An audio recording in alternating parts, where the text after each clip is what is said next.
Could throw, though. I mean, the first pitch was a little high. That's why he was a DH. He could swing the bat. Yeah, he could swing the bat.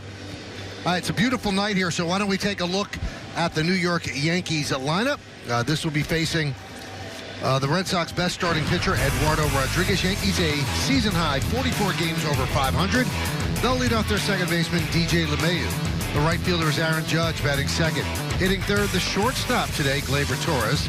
At first base is Edwin Encarnacion. He'll clean up. Batting fifth, the DH, Luke Voigt. Brett Gardner in center field will bat sixth. Batting seventh, third baseman, back in the starting lineup for the first time since going on the IL, Gio Urshela. Cameron Maybin plays a very important role for the Yankees as they move forward with the injury to Tauchman. He'll be in left field batting eighth, and batting ninth and catching, it is Austin Romine. And that lineup will face this lefty, Eduardo Rodriguez, and the numbers are really good all the way across there, as you see. 17-5 on the record and 66 against 168 on the walks to strikeouts. So his ERA's been coming down, and let's tell you a little bit more in our pitcher scouting report brought to you by your local Honda dealers, and he is coming in hot since July. He's 9-1 with a 2.52 ERA, and in particular in his last 4 starts, he's got a 1.03 ERA and career highs across the board. Games started, innings pitched, and Ks, and we saw that 17-5 record. Well, that's a byproduct of loads of support.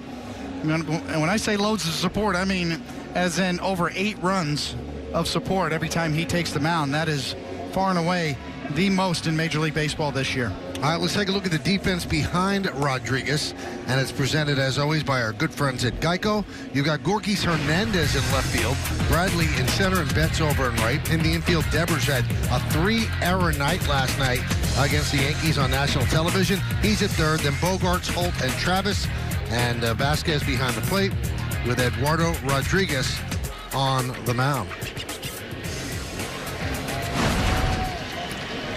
So the Yankees will try to go a season-high 45 games over 500.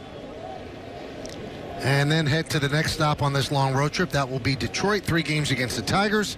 And they'll finish up with 3 games in Toronto against the Blue Jays. The magic number to clinch the East is 10. LeMahieu's ready. Rodriguez is ready. Let's do it here at Fenway. And the pitch is a strike, and we are underway. Rob Drake is the home plate umpire. Crew chief Tim Timmons at first. Ron Culp at second. Mike Molinsky is over at third.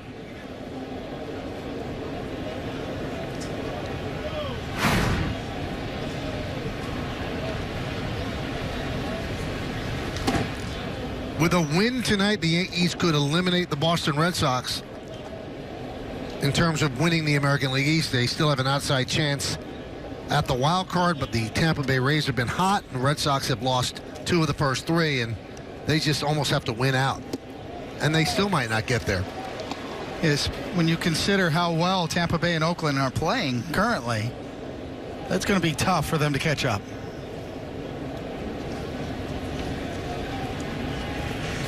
Now, the Red Sox hope is they get hot because tonight the A's start a 4-game set in Houston against the Astros.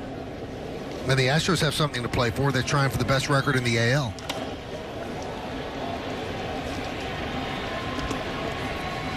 Those are the wild card standings. It's completely different in the AL than the NL because of those records. The A's and the Indians and the Rays.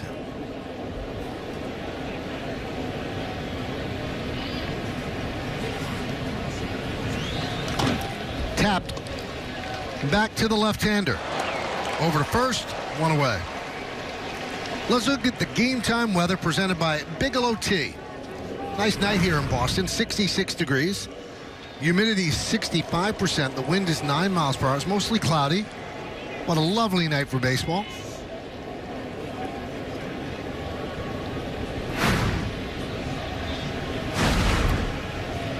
Here's Aaron Judge. He was remarking the difference between Rodriguez now and in the past. He's commanding the inside corner with the fastball against right-handed batters, and also dropping the changeup against them, so he has a pitch inside and outside to work with.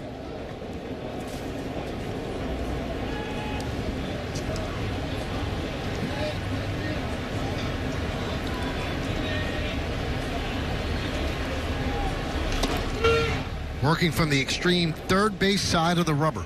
It is remarkable, Michael, as you mentioned that about Rodriguez. And in spring training, Cora was kind of all over him to take it more seriously and to kind of earn his spot in the rotation. And now as we sit on this date, he's the last one standing. He's their best starter.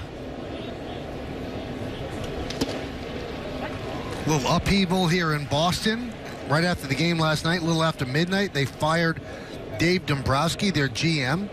And in the 18 years of the John Henry ownership, they've won 4 World Series. They've had 5 GMs, and the next one will be number 6. That's in 18 years. Midnight firing. And no press conference, no explanation whatsoever. And they are not holding a press conference to talk about why it was done, leaving it to Alex Cora to say, gee, I'm sorry, he's the guy who gave me a chance, and the players had to answer to it as well, but ownership, nothing. Totally just one little statement. Felt more like Gorky Park than Fenway Park last night, Michael. Oh, yeah. Maybe they thought it would get lost in the Patriots win and then the Patriots getting Antonio Brown, but nothing with the Red Sox really gets lost in Boston. And he had a year left on his contract. Strike 3. Judge down looking.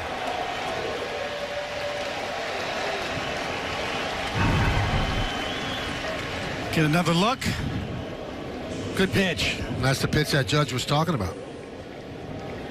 95 miles an hour, too. 4-seamer right on the corner.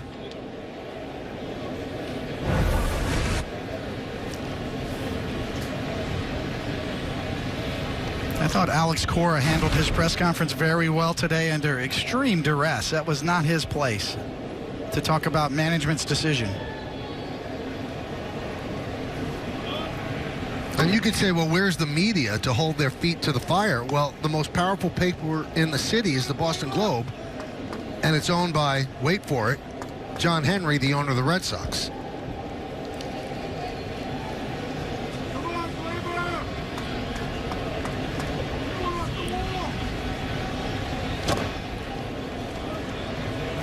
Cora's press conference today was 22 minutes. That's not the manager's place to talk about the firing of a GM. But he handled it well. He handles those things great.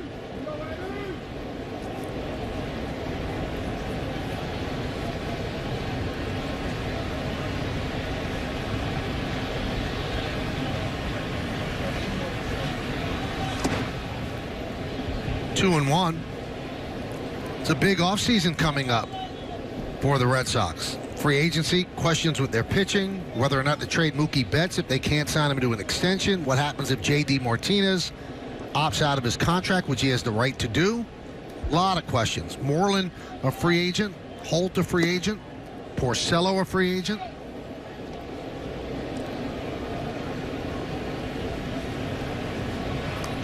Steve Pearce.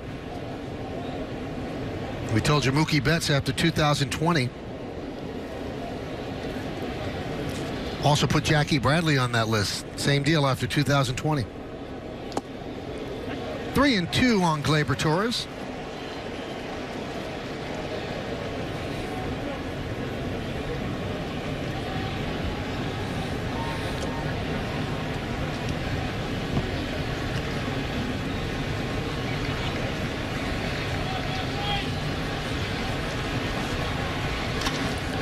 In the left center field. It's going to be a base hit. It's going to split the outfielders and go to the monster. It's another extra base hit for Gleyber Torres, who continues to rake.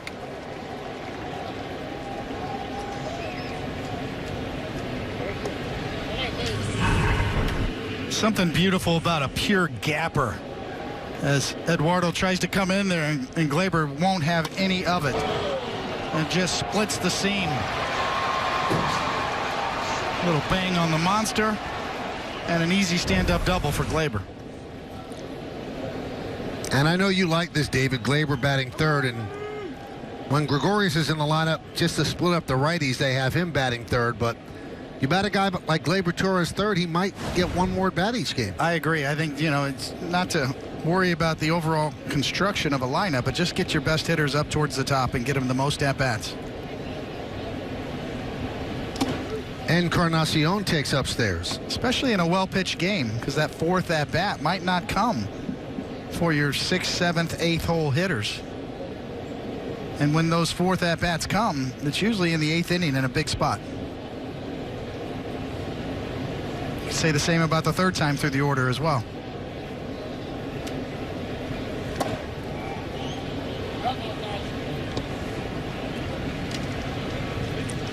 Since coming off the IL with the broken hand which he suffered against the Red Sox, Encarnacion has 7 hits and 22 at-bats, 2 homers and 6 ribbies. So he only had 8 rehab at-bats in the minors and really hasn't missed a beat.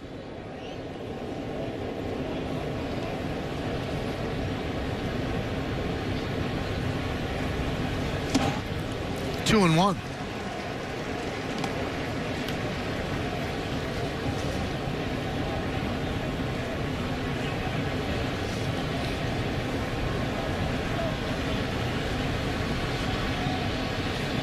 Well, Encarnacion just has the perfect swing for this ballpark, and watching him in batting practice, just fly ball after fly ball over the monster.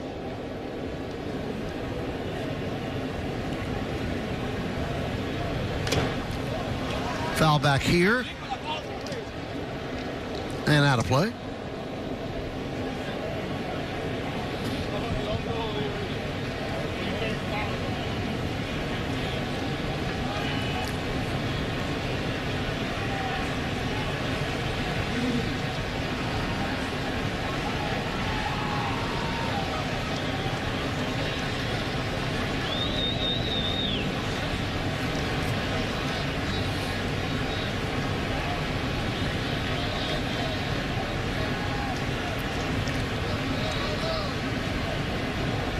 Two.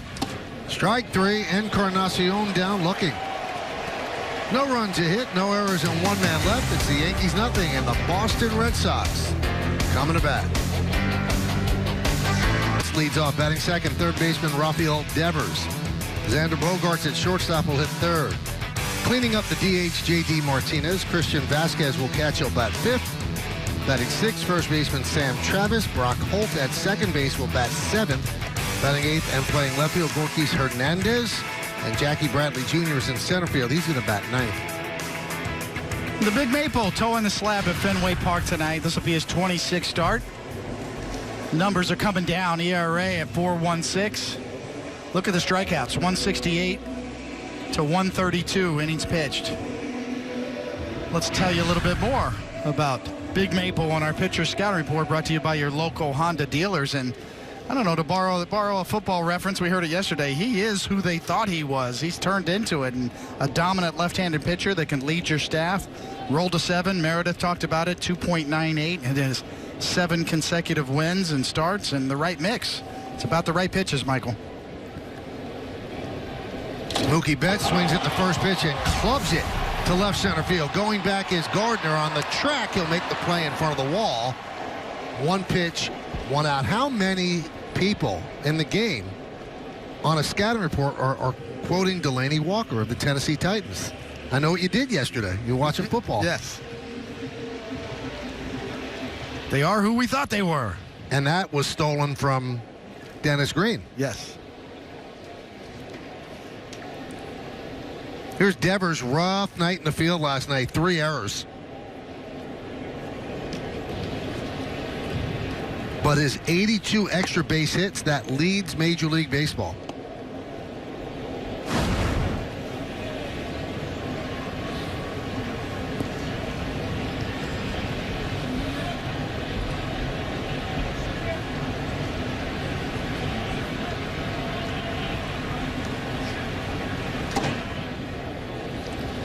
One and one.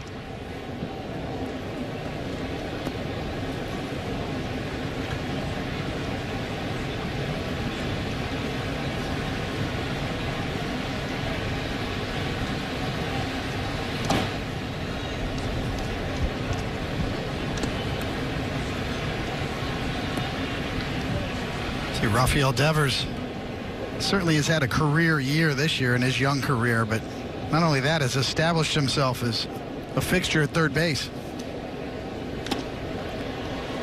Allen is looped into shallow left and just past Urshela for a base hit.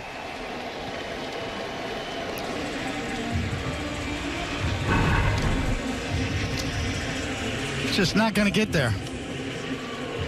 Yankees playing an extreme shift, so Urshela is in the shortstop position. And Devers gets just enough of it, just fights that pitch off his fist. Finds the grass.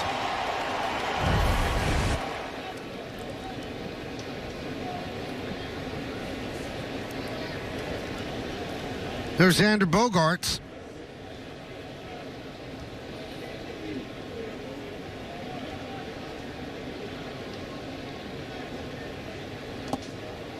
That one gets away from Romine. Taking off for second is Devers. He'll make it.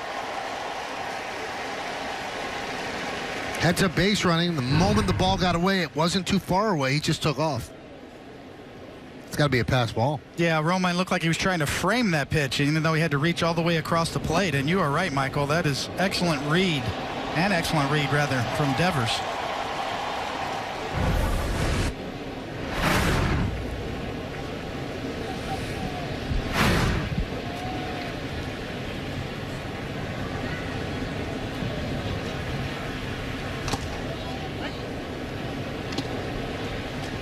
And it is scored a pass ball.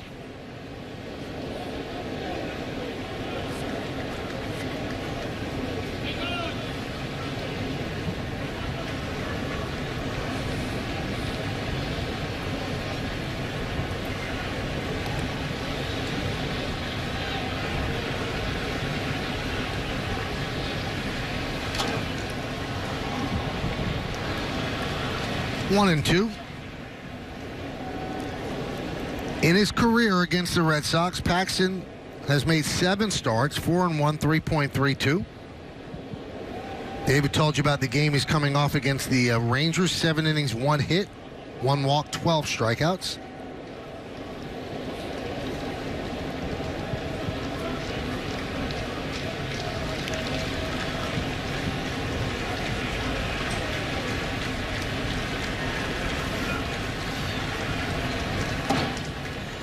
Just missed. It seems like, that the early narrative on James Paxton was not only his mix of pitches, but his struggles in the first inning. He seemed to have solved that over his recent hot stretch. But this is a tough top of the order to face, especially at Fenway.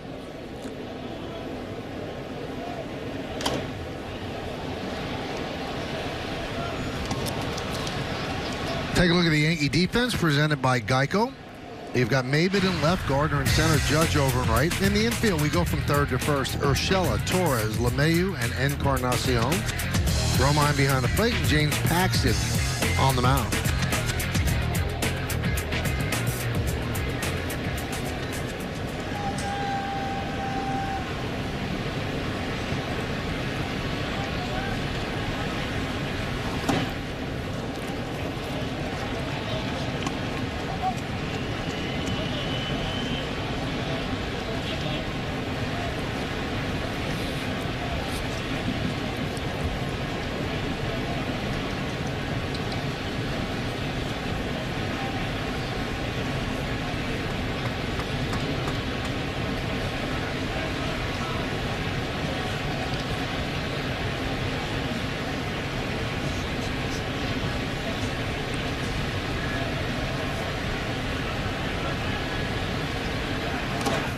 Strike 3.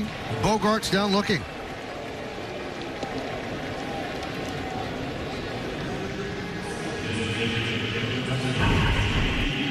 Well, home plate umpire Rob Drake has shown that he's willing to call some strikes. As you see that sweeping curveball breaking inside off the plate and getting the call.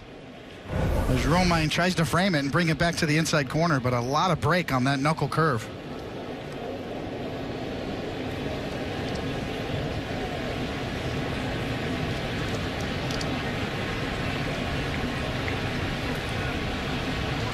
There's J.D. Martinez.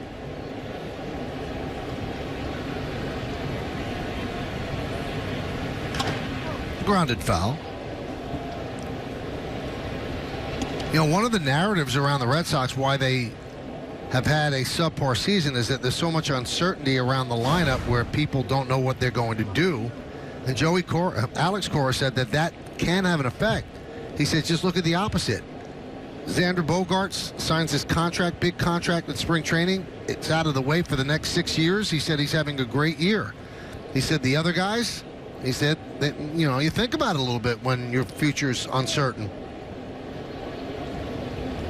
Now, that doesn't fall under the heading of J.D. Martinez because, according to people around the Red Sox, he is so obsessed with hitting, he would never let anything get in the way of him being a good hitter.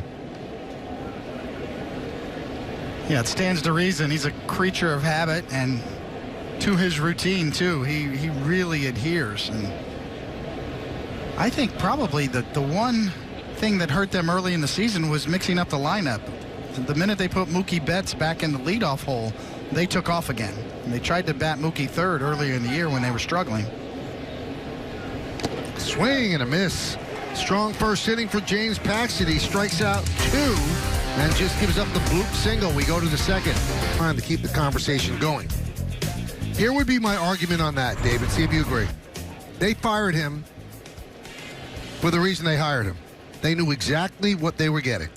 He's that guy. He's always been that guy. He traded a lot of the farm system for players, and those players helped them win a championship last year. Chris Sale. Kimbrel. One of the guys didn't work out, Tyler Thornburg, but they emptied their farm system, and he gave a lot of money out. That's what he did in Detroit. That's what he's always done. So you're firing him for all the reasons you hired him. That's part of it. And what adds to the intrigue is the way that they fired him and when. At midnight. Right. After a Patriots game.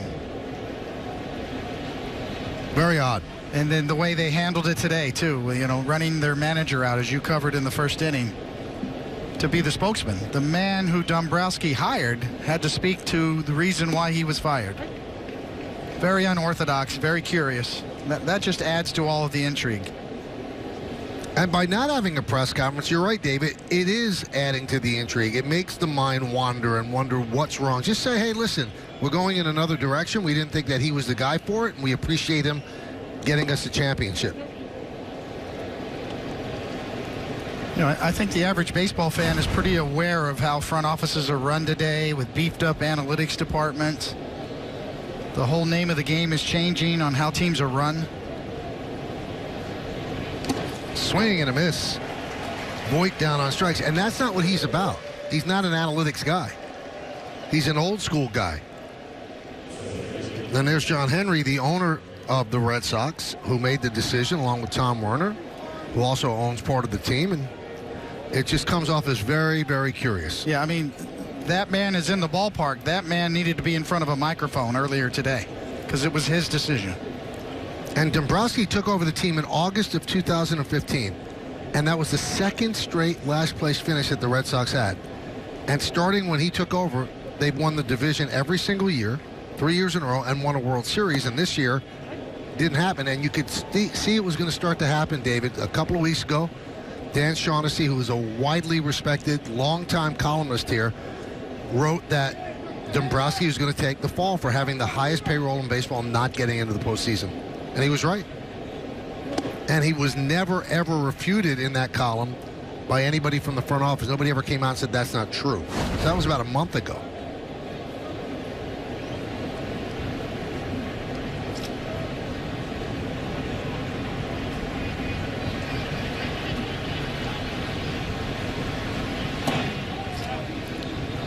Right now they have 3 of their assistant GMs kind of running the team in concert, and then they will search for a new GM. Could be one of them. Could be somebody from outside the organization.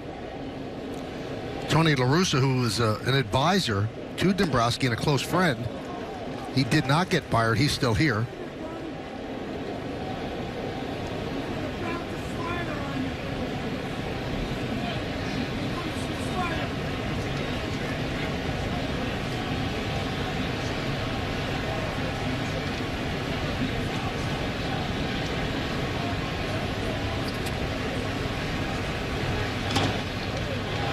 The Red Sox, you've had, these 4 championships in 18 years, but you've seen an inconsistency where win a championship, and then they could finish last, and then they get back into the playoffs. So it's been an up and down, but if you're a fan of the team, you'll take 4 championships in 18 years with the ebb and flow. Considering how long the drought was previously.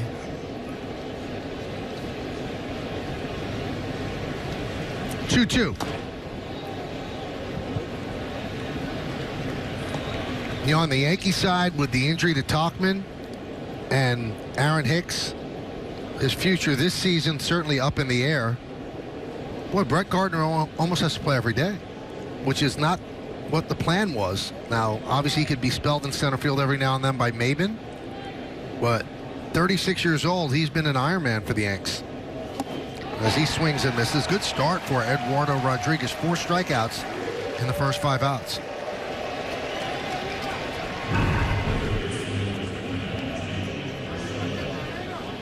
It's that cut fastball that Eduardo features. About 90 miles an hour. His fastball's showing up about 95, 94 to 95. The cutter right around 90.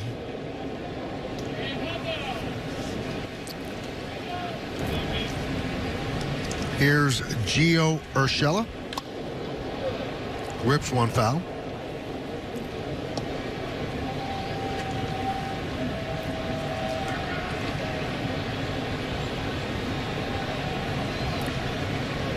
Now, the Red Sox got Rodriguez in one of those deadline deals where they traded Andrew Miller to the Orioles in 2014.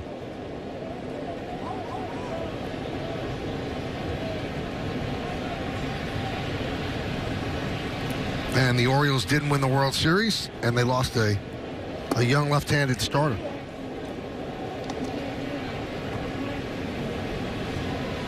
Now, Rodriguez is not naturally left-handed. He started throwing that way after falling off a truck and breaking his right elbow when he was 7 years old. He's adapted nicely.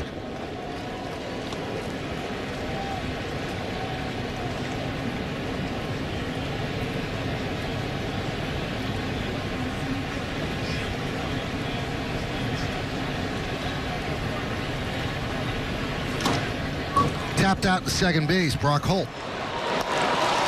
And the Yankees go down in order 1, 2, 3. We're going to the bottom of the second at Fenway Park in Boston. 0-0, Yankees and the Red Sox. On top, or? I think a Beanie could have a ball on top, too. I don't know if there's a difference.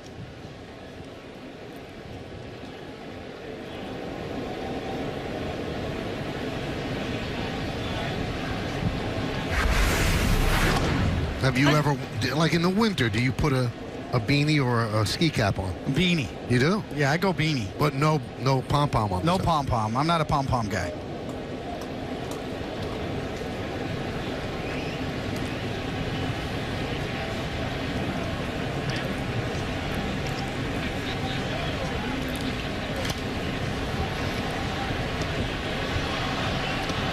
I don't even picture you being out much in cold weather. Probably just stay in the house. Hey, no, I get out. Yeah? Yeah, I do. When the sun goes down. When it's really cold.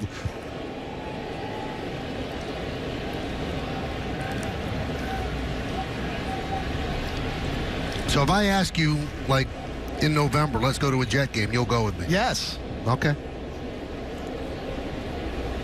Swing and a miss. Both pitchers ringing up K's. So 3 strikeouts for Paxton. Romine setting up down and in, and he gets it down and in.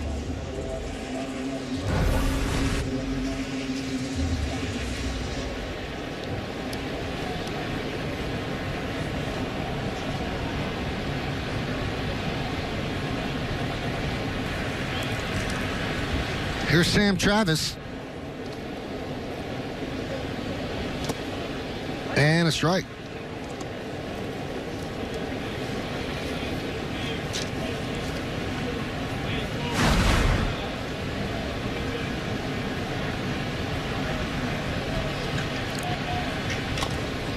Grounded to third right there. Urshela.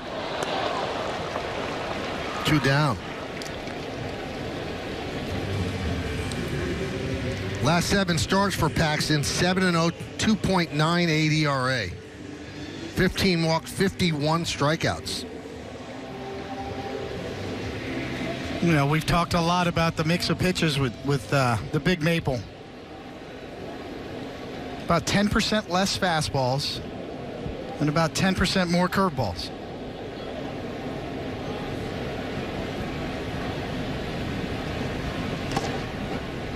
And what that has done is made his fastball more effective. You know, I've talked a lot about, so you see that breakdown right there, and the percentage of pitches or the allocation of pitches is sometimes you have to protect the integrity of that four-seam fastball by throwing more curveballs. You become less predictable. So in throwing his four-seam fastball less, he's made it more effective. So then now when he does throw it, hitters are late. More swings and misses, more foul balls, more called strikes. Right back to Paxton. Snares that one. Underhands to Encarnacion to retire Holt. As the Red Sox go down in order, we're going to the third inning. It's 0-0 right here on Yes. As October baseball beckons, the Yankees are in a crucial quest for the league's best record.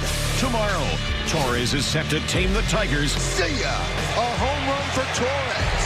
When the Bombers invade Detroit, Yankees. And much more. Download the MLB Ballpark app today. Cameron Maben leads off. The third inning, 0-0. Each team with a hit. Missed outside.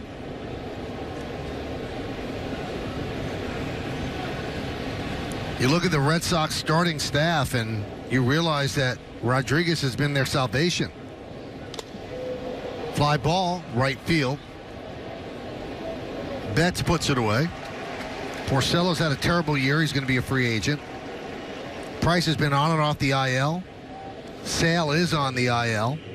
Evaldi has been hurt and now is only just getting back into the rotation. So that's what fell apart for the Red Sox. The interesting thing, David, is they tried to guard against this. They didn't pitch their starters a lot in spring training. They kind of eased them in April, and they all got off to pretty bad starts. And there was a story in the paper where they said that's one of the reasons it's hard to win back-to-back World Series. Nobody's done it since the Yankees in '99 and 2000. Yeah, they thought they had a plan. It's a great point, Michael. And the slow start in April really cost them.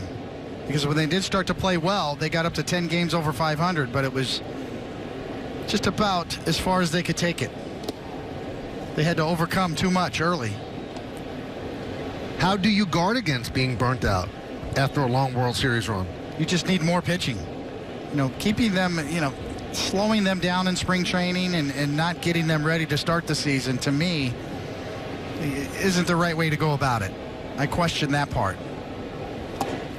You just mean deeper, have more starting pitchers? Yes, give them extra rest in between starts as the season goes on, especially in April. To me, it's more important to have extra rest in between starts than it is to hold down your workload from the start. And a 4-pitch walk to Austin Romine. Well, you were saying, I think it was 4 or 5 years ago, don't tell me who the starting five is. You've got to have 7 to 8 starting pitchers to survive. And boy, that has proven so true over time. Everybody breaks down now. Yes, and you really do need as much pitching as you can get. And nowadays, with the extra strategy, you can do piggyback starts or an opener strategy. There are a lot more options nowadays for managers to work around protecting starting pitchers, or at least work around your horses a little bit. Back to the top of the order in DJ LeMahieu. And a strike.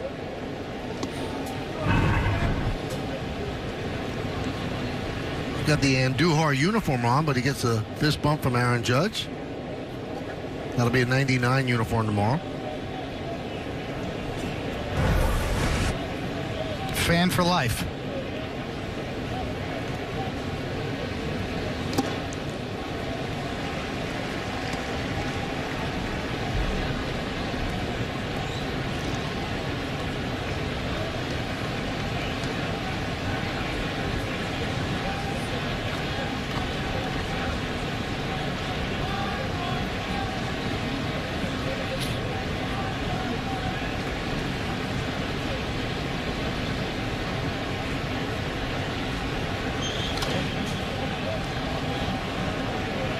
really has been a remarkable year for DJ LeMahieu.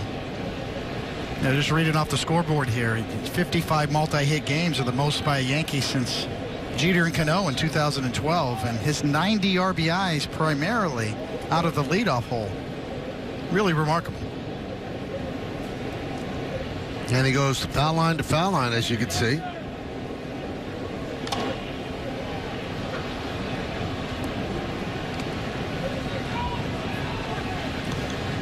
Now, most people believe that Trout's going to win this MVP, but he's certainly in the discussion. Will finish, I would believe, in the top 3. Bregman's having a great year, LeMahieu, and then there's Trout with 45 homers and 104 ribbies.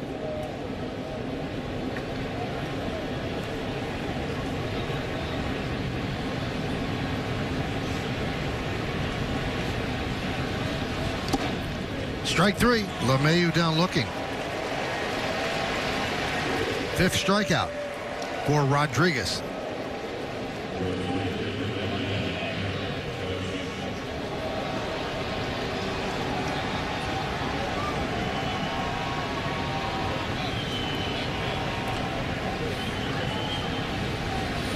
And Rodriguez throwing with a lot of confidence.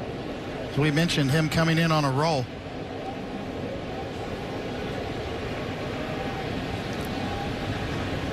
Here's Judge.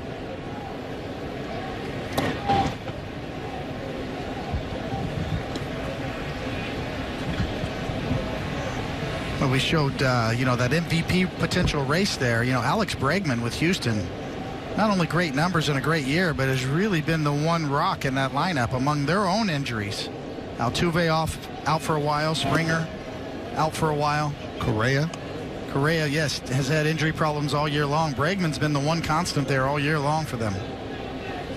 So to your point about everybody knows Mike Trout's the best player in the game, but if you want to factor in the most valuable or take in the valuable part of it, Bregman really valuable to their lineup. Yeah, I don't think the Yankees are 44 games above 500 without DJ LeMahieu. I mean, you can look at his WAR, it's right around 6. It's more than that. I mean, because he's been able to be plugged into any spot where somebody's been injured, and they've been able to absorb what would be, just debilitating injuries for them because they have a guy who's just outstanding whenever he plays.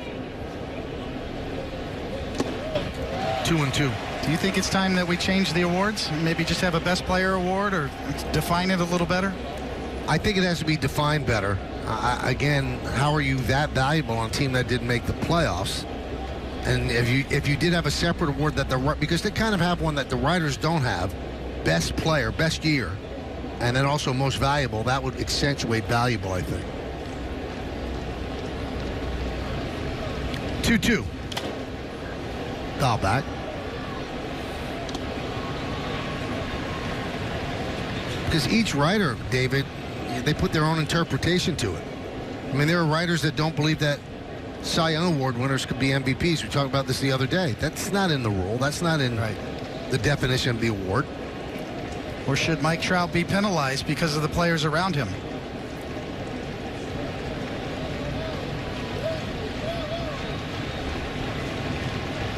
Two. Popped up on the right side. It's going to make the seats out of play.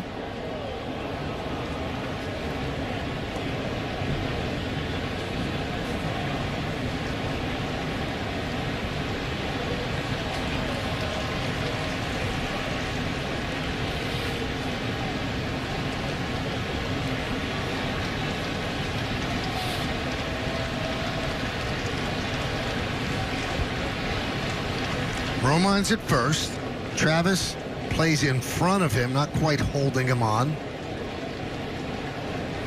in the typical sense. Grounded to short. Bogarts. He's going to go to first to get Judge for the final out. No runs, no hits, no errors. One man left. Let's go to the bottom of the third. There he is. El Tiante. I've gotten a chance to talk to him a few times. He was actually at Old Timers Day as a Yankee. People maybe not forget Yankee fans, but obviously spent some time in a Yankee uniform as well. A great guy to talk to. I just had to let him know, Michael, that he influenced me. I hope he understands. A lot of young players that were influenced by him.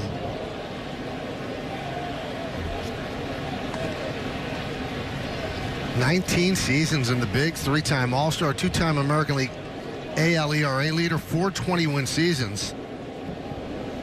And loads of charisma. Used to hear stories. You know, I wanted to hear from him, and I had to ask him. But they'd get on the team bus after a game, and they'd go back to the team hotel, but they'd stop in Harlem to let Louis off. Really? He'd have his hat on, the Panama hat, and the cigar, and he'd say, "See you tomorrow, boys." Hop off the bus and just head off into Harlem. And he confirmed that? Yes.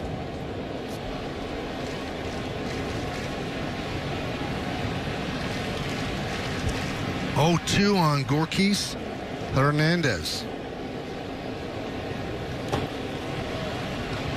Swing and a miss. And Romine tags Hernandez. Here's what young David Cohn used to watch and channeled it later on. I was just fascinated, Michael. I mean, it was in my sweet spot as a young teenager watching this.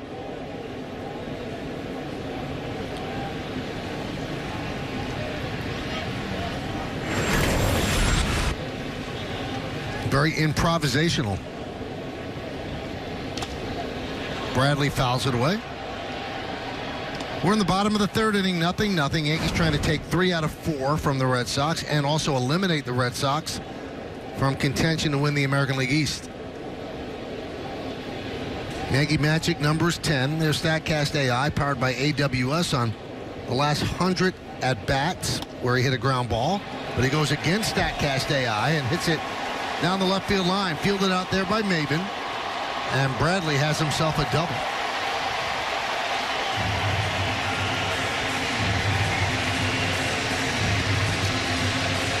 AWS is going to have to, update that.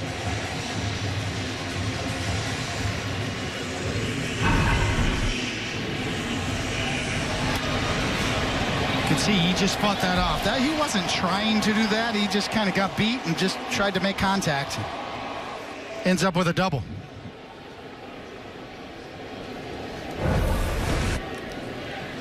Now, Mookie Betts led off the bottom of the first inning, jumped on the first pitch, and drilled it to the base of the wall in left center. It was run down by Gardner, and that's something that the Red Sox have really pushed him to do. The first pitch of the at-bat might be the best pitch you see, and he still falls into the trap where he wants to see pitches, work the count, but every now and then he'll hunt a fastball and just jump on the first pitch, and he's been very successful with it. Yeah, speaking from the other end of it as a starting pitcher, when you face a leadoff hitter or a hitter like Betts and he's ready to swing early, puts pressure on you. If you're going to spot me a strike, I'm going to catch a lot of the plate and go for it. And you had a teammate with the Yankees who had great years with the Red Sox. Wade Boggs would never swing at the first pitch, ever. He just took it. So that gave the pitcher a free strike. He still made the Hall of Fame.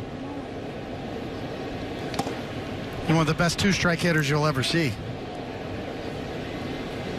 And one of the toughest hitters I ever faced was Paul Molitor, another Hall of Famer, and he was a great first-pitch fastball hitter. So when you're approaching him, as Paxton here is with Betts, boy, you realize you have to hit the corner with your first pitch. You better have a quality pitch from the first pitch on.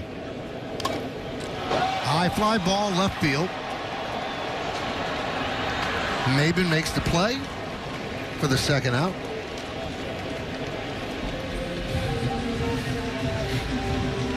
It's kind of funny. Maben was not even on the warning track, and he was reaching back for the wall to feel the wall. Still a long way to go.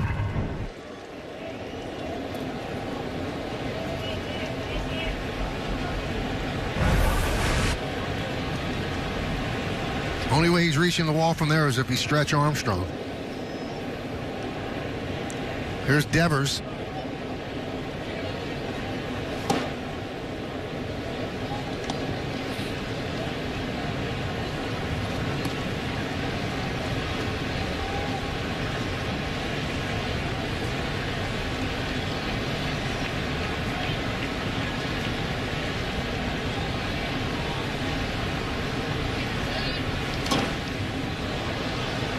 give you an idea of how close that wall is, as you pointed out what Maben did there. That ball was hit 293 feet. Fly ball to left field. Maben's reaching for the wall.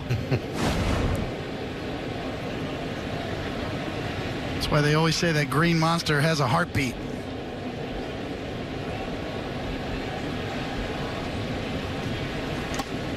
Well, right down the line, it's listed as 310, and many people think that that's a little bit generous. It could be shorter than that.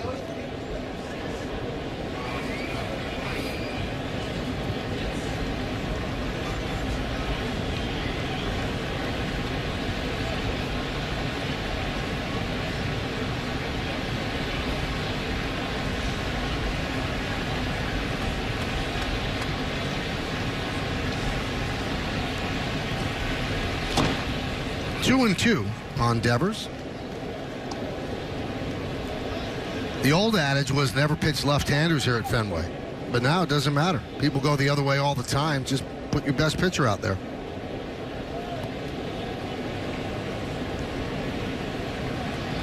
Bruce Hurst did a great job as a left-hander here.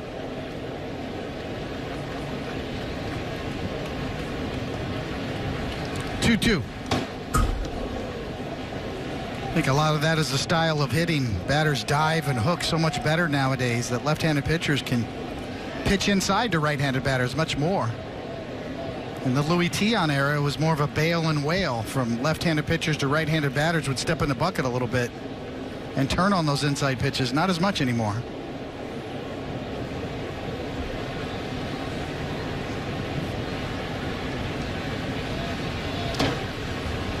Kind of gone from 30 years ago to the bail and wail style of hitting to now the dive and hook style, where batters are all over the plate, reaching out over it, leading with the knob of the bat. And that's why you see a lot of hitters get hit in the hands with pitches nowadays.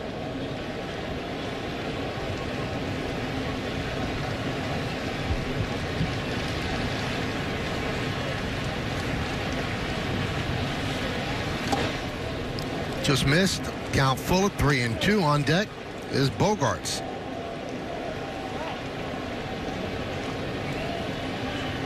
Devers has a .326 batting average with runners in scoring position, and .315 overall, having a great year. 29 homers, 107 ribbies.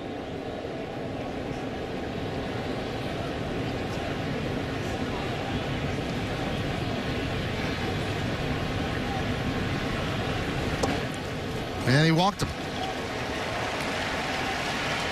And now a quick word from Spectrum. Spectrum Internet. No data caps, no contracts. Just faster speeds with better performance. So that brings up Bogaerts. Runners on first and second with 2 outs, and Romine's going to go and talk with James Paxton. You know, we mentioned that Paxton has won his last 7 starts. And for you older Yankee fans out there, you might remember this name. The last Yankee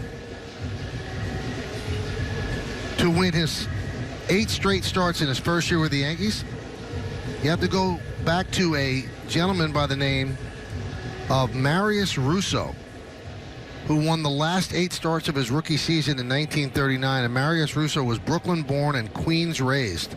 That's the last Yankee pitcher to win 8 straight starts in his first season with the Yankees. And Paxton has won 7 straight starts.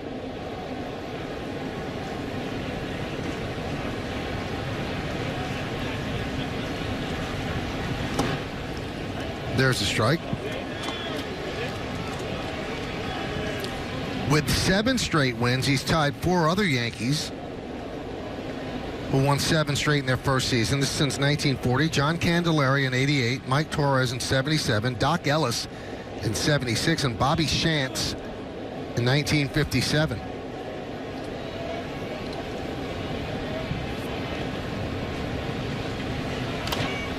Fouled away.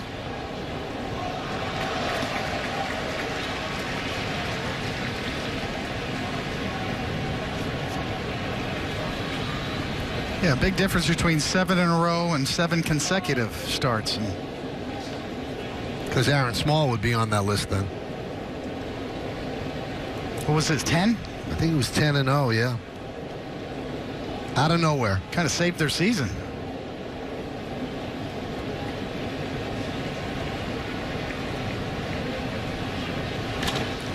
Driven out deep to right field. Going back is Judge. Still back. And he gets there to make the play. Covering a lot of ground. And hauling it in for the final out. No runs, a hit, no errors, and 2 men left on base. Just a loss. Clinched their division. The earliest date in AL history. And why not? Won 114 regular season games, and here it is. As Valentin grounds toward short, this should do it. Jeter to Tino Martinez in League East Division. For the second time. I think that's what the Yankees are looking forward to. Look at O'Neill, always unhappy. Where are we going tonight, Where were you bro? guys going? Yes. Still, we think alike, don't we? Got a car service ready? Let's go. Audi scoreboard, 0-0 as Torres jumps on the first pitch and pops it up. 1 pitch, 1 out. And if you remember this, David, because you were part of it. Not a big celebration. You guys had bigger things at hand. It was a very short celebration in that room. Yeah, I don't think anybody knew what to do, back then as much. I mean, because we knew, there was going to be 3 or 4 more of those. That team was so good. So good. It was just a relentless nature of the entire roster. I always argue with Darryl Strawberry because he was on that team. He was on the 86 Mets, and he thinks the 86 Mets would have beaten that team. I don't know. I don't know many teams that would have beaten the 98 Yanks. The 86 Mets were good, but the 96 Yanks were, wow. 98, I'm sorry. Yeah, I joke with Strawberry. I said, you were on the bench in 98. That's true. It was obviously a little different part of his career later on. He was a very important part off the bench. They led the major leagues that year in on-base percentage, led AL in starters ERA, bullpen ERA. Joe Torre, his American League Manager of the Year. That was it. That's the last Yankee to win the Manager of the Year. And David Wells had the perfect game on May 17th against the Twins.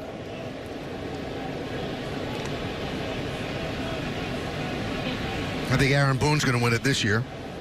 He'll be the Manager of the Year. I think it's between Boone and Baldelli.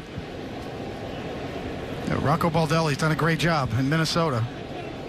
But Aaron Boone, I think it's unquestionable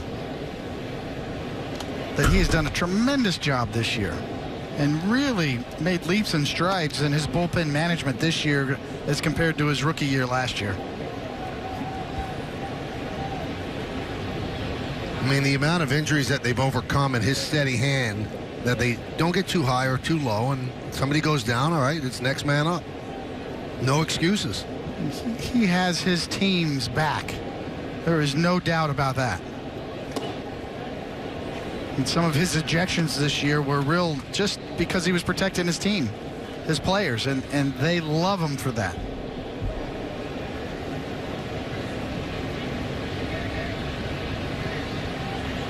So the whole narrative of Aaron Boone, laid-back Southern Cal guy from USC, I think that got dispelled this year.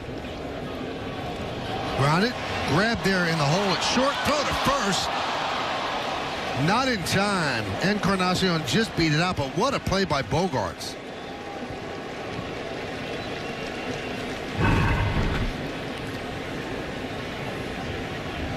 It was a tremendous play after he had to slide and then get something on that throw. And if it's not high, boy, that would have been really close. He might have got him.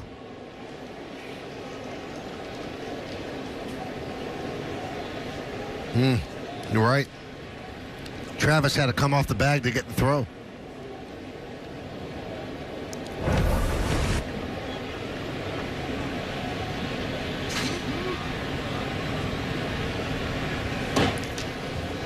David, they're experiencing something in Boston now that New Yorkers have experienced for 31 years. Because to your left, John Sterling has moved into the Boston Red Sox radio booth and doing the play-by-play there. And moving into the Yankee booth is Joe Castiglione, the longtime Red Sox play-by-play guy. And John is doing that inning with Boog Shambi, who is filling in for somebody on the WEEI side. Is he going to do his home run call if Luke Voigt goes deep here? I would hope. I don't think they want him in there for the 9th inning to scream Yankees win if the Yankees end up winning. And there's Susan Waldman and Joe Castiglione. Joe Castiglione, a Hall of Famer in his own right.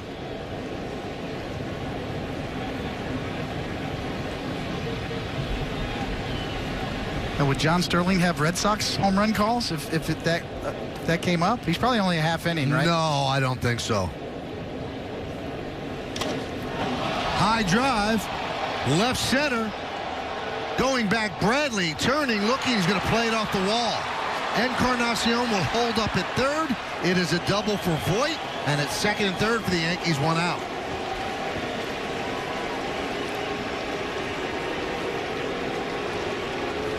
What is it? Is Voigt hit one to Detroit almost? Yes. Can almost feel John Sterling gearing up right about now. Boy, this has got a chance. It is high. It is far. It's off the wall. Jackie Bradley Jr. threw a rocket in to hold Encarnacion to third. Good call by Phil Nevin. Holding him up, second and third now. Well, the Red Sox will bring the infield in with runners on second and third and 1 out. And Gardner at the plate.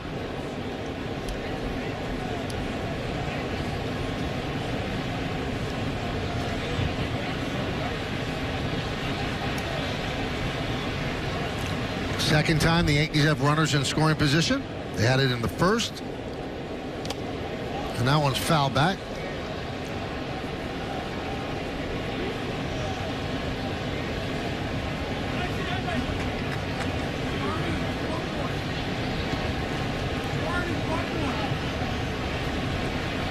So who's the analyst in the Red Sox TV booth today? Is it Eckersley or Jerry Remy? I saw Eck earlier. No, I'm not making that trade. I'm sticking with you. Eck's pretty good. Well, you're pretty great, so I'm going to stay here. Eck could teach you some of his sayings. Moss, right, for the hair? Moss, salad. Salad. Well, Jerry Remy's there, too. With Dave O'Brien.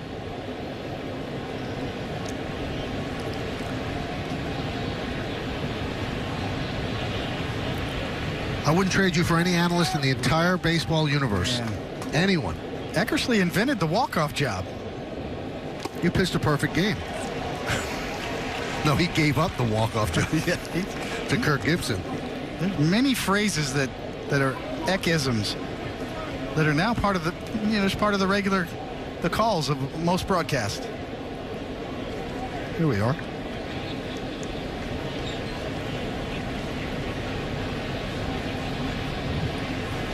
In our first game, we were talking about the history of television and the first game on TV. Look at it now. Look at what happened now. How many entities are here covering this game? Yeah, I think it's also on MLB Network.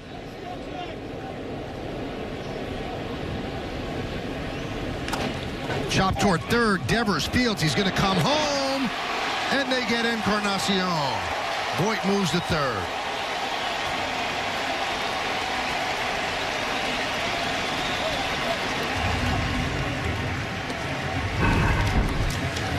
Well, this is the right call.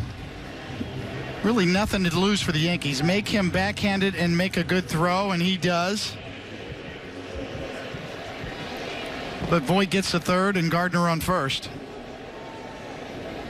Well, that's the theory behind just go ahead and go on contact. Make him make the play, and Devers does. It's not as high a percentage play as it used to be when the catcher also had to worry about being bowled over.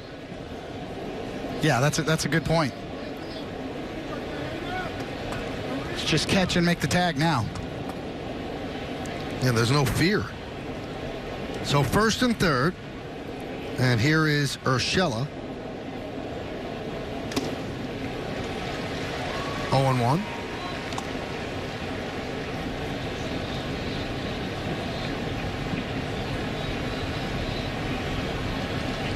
Yankees this year hitting .354 with runners in scoring position against the Red Sox. And that's why they're 13-5 against the Red Sox this year.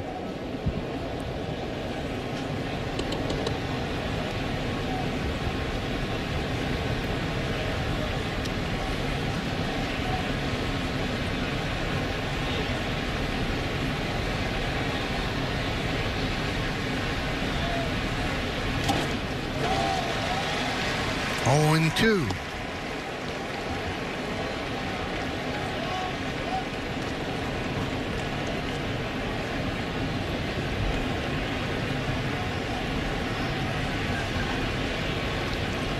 Voigt's at third, Gardner's at first. We're in the top of the 4th inning. Nothing, Yankees and the Sox.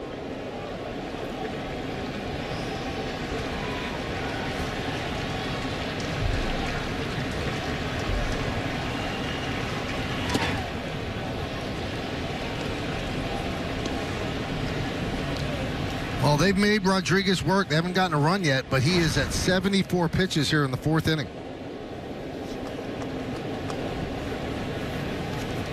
No worries about a short bullpen. They have 17 relievers out there.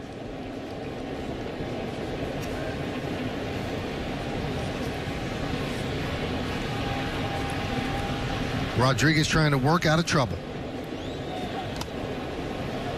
Still 1-2. Almost had to do a double take from you there, Michael. 17 relievers. 17.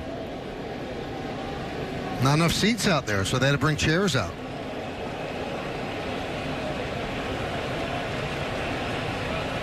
The Redcoats are coming.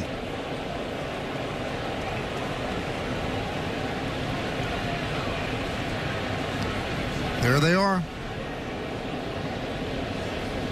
Had to double up on 2 lines.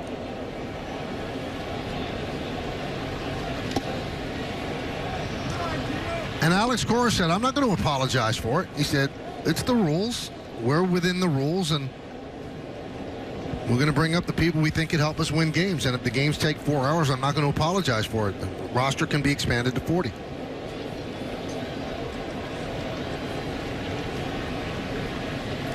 Two balls, 2 strikes, 2 outs, 2 on. Foul back.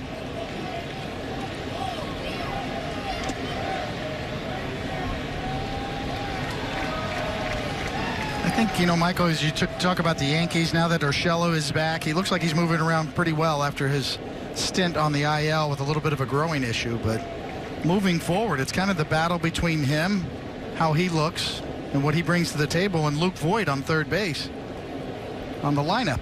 Do you play DJ LeMahieu at first base? Do you play him at third?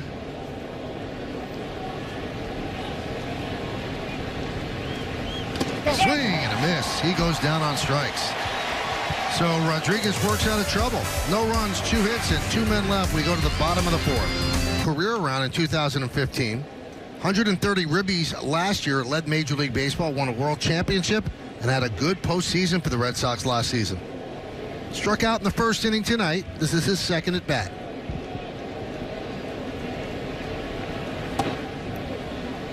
Oh and 1.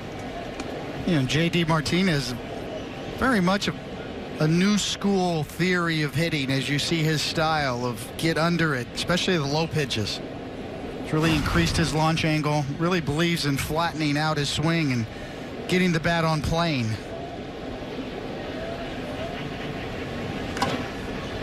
Well, to tell you how far he's come, the Astros are, pretty good at recognizing talent. They released him. Audi scoreboard, 0-0. They released him, and that's when he got to work. He was, if you talk to him, he tells you he was starting to turn it around anyway. They just didn't see it, and his career took off. He was a different player.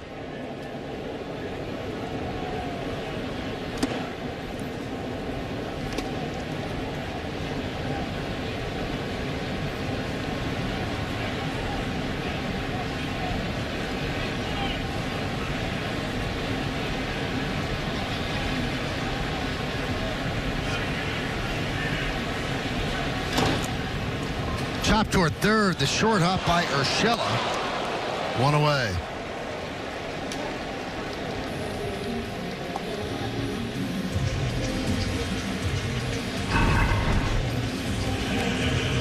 Well, Rodriguez comes off, and Ortiz and Cora sharing snacks.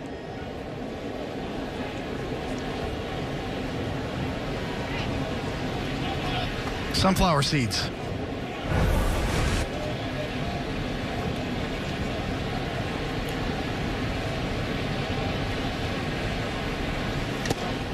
You a big seeds guy? I was. And that's one of the things that really bothered George Steinbrenner was, players are slobs. I mean, we'd spit those shells all over the dugout floor and we'd just throw away nothing, like a teenager's bedroom. He didn't like that. He hated that.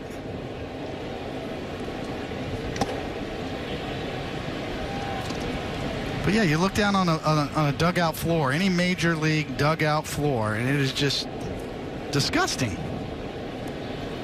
And also the warning track right in front of the dugout, too.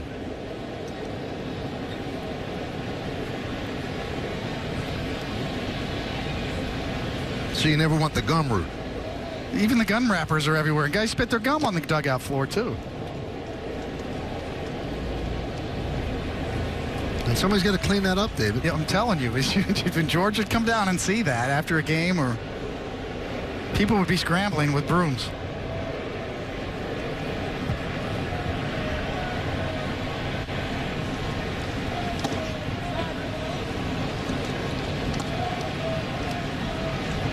You didn't chew seeds when you pitched, right? No. Just when you were in the dugout? Just in the dugout. Now, did you put the whole handful in and then just spit out the shells? Yes. Or one at a time? No, I did a whole handful in my mouth at once.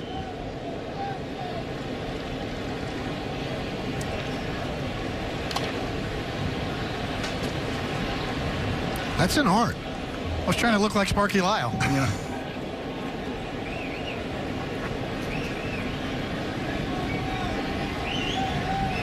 Everybody's got them. Seeds everywhere. Look, just throwing them on the ground. Just spit them on the ground. And there's trash cans in there, too.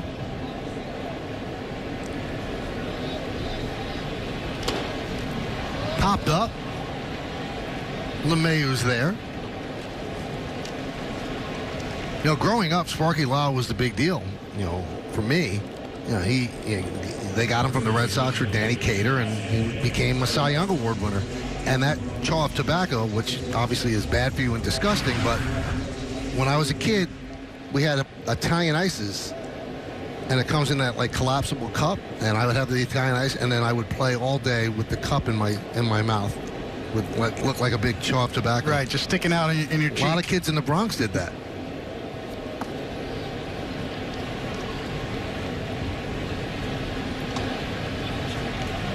Sparky Lyle won the Cy Young Award in 1977 as a Yankee closer when they won the World Series. Then they went out and signed Goose Gossage to that big free agent contract. And George Steinbrenner was ahead of his time. He was building a super bullpen back then. He was. But, Sparky knew his days were numbered, which led to Greg Nettles with the great line. He said he went from Cy Young to Sayonara in one season. One of the best all-time lines. Sparky wrote a nice book, too, didn't he? Yep. The Bronx Zoo.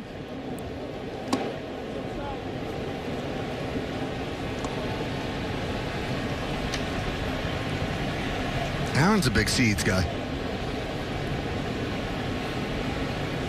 Well, it's much better than chewing tobacco, that's for sure. Anything is.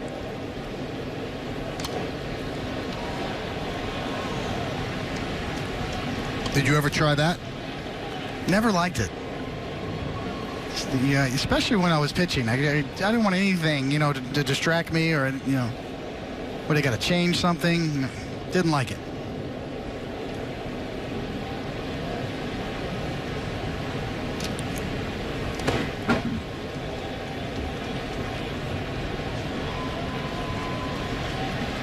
I told you before, I was a minimalist. I wasn't superstitious. Didn't believe in any specific equipment until I went on a major losing streak, and then puka beads. Then puka beads came out.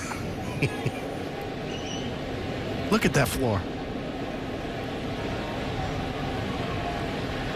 Swing and a miss. Strong inning for James Paxton as he retires 3 in a row. The Red Sox go down in order. We go to the 5th inning. 0-0. wins and Rays losses, adding up to 10. The Yankees clinch the American League East. They haven't won the East since 2012. Here's Cameron Maben. Shows bunt, takes a strike. And Devers in on the grass anyway, even before showing bunt.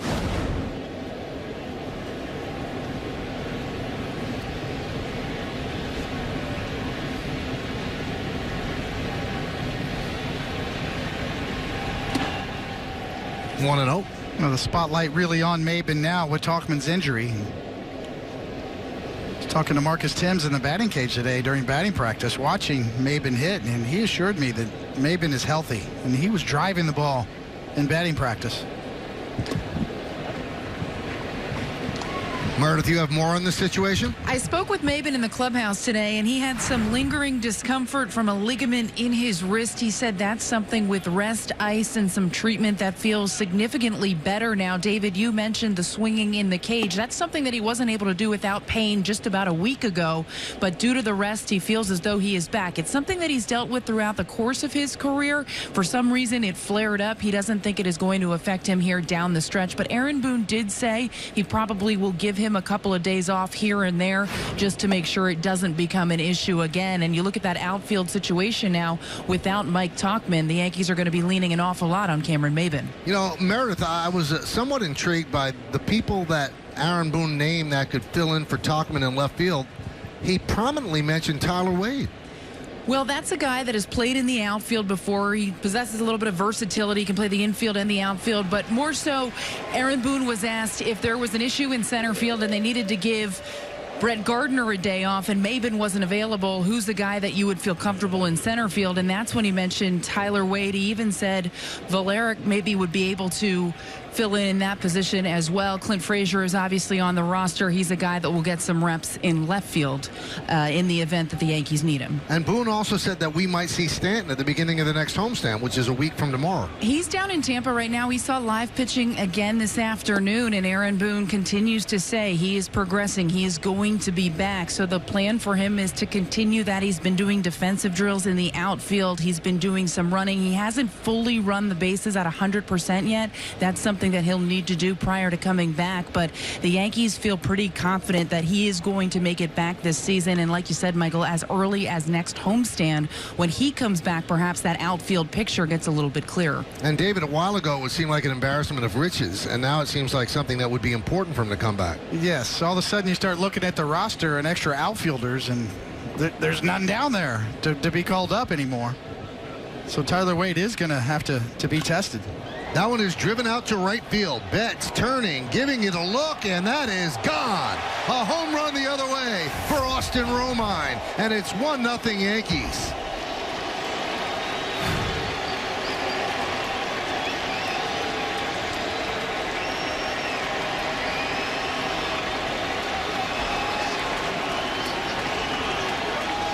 Oh, that was some power the other way, David. Really was on a 2-0 pitch.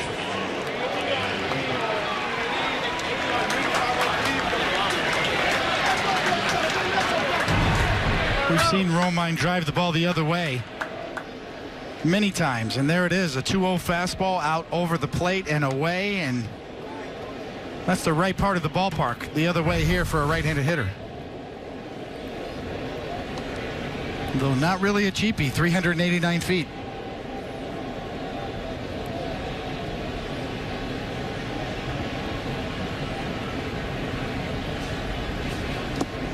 One and one. LeMahieu's 0 for 2 tonight. So the first run of the game, and Austin Romine, opposite field home run, his 7th home run of the year. And at Fenway, look at this, in 3 games, Romine 5 for 9, 2 homers and 5 ribbies this season. That's in 3 games of action.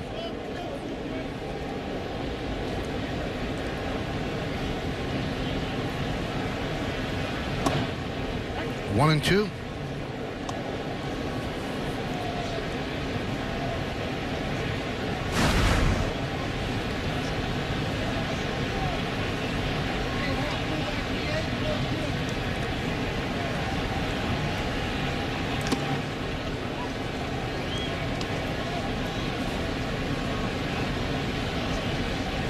kind of paying attention to how many Yankees have double-digit homers this year. I think there's 13 or so, somewhere in that. Romine was his 7th. And Maben has 8, so you can add a couple more if they get hot. It's pretty remarkable when you think of it. Yankees have a chance for 15 players with double-digit home runs.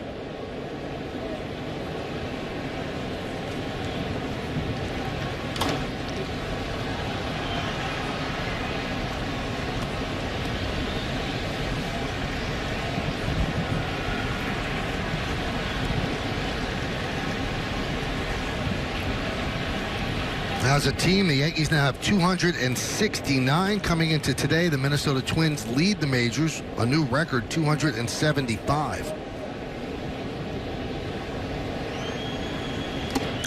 Strike 3, LeMahieu down looking. The Twins are not playing tonight.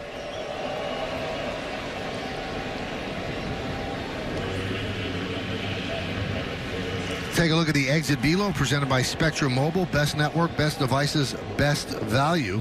This is the highest average exit velocity in the majors this season. Aaron Judge leads with 95.8. Then Miguel Sano, 94.2. Nelson Cruz having a great year. And Christian Yelich also having a great year. The minimum is 100 at-bats to be on that list. Yeah, Major League average is around 88 miles an hour. And you know, the whole purpose of exit velocity is that the harder you hit the ball, the better chance you're going to have to get a hit. It's always been that way. We're just keeping track now.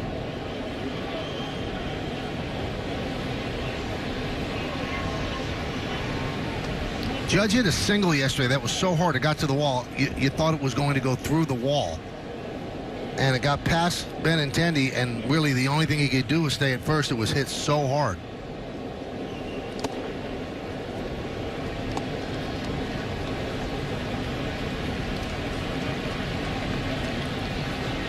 Rodriguez at 96 pitches here in the 5th inning.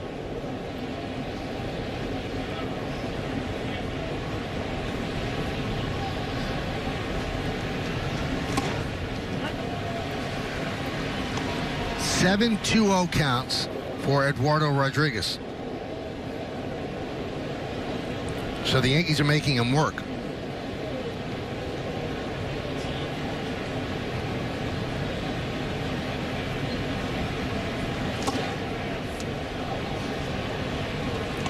Three and one.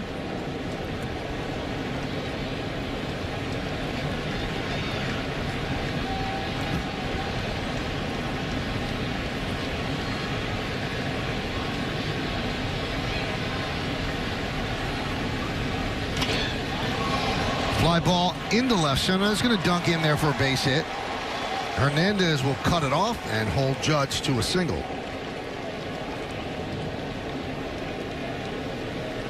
So a 2-out single, that'll bring up Gleyber Torres. 25, Gleyber Torres. Oh, he's been pounded in all night, and you could just see him right there. Get off of me. Just fights that pitch off. Kind of looked back a little bit, maybe on the backswing. Maybe he thought he was going to hit the catcher. But that pitch was not a strike. He just fought that off.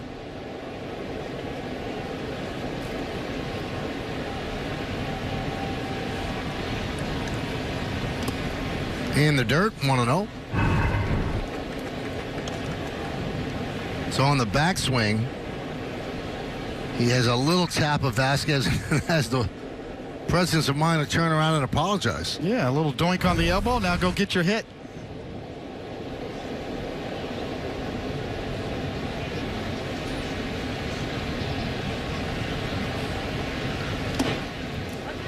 One and one.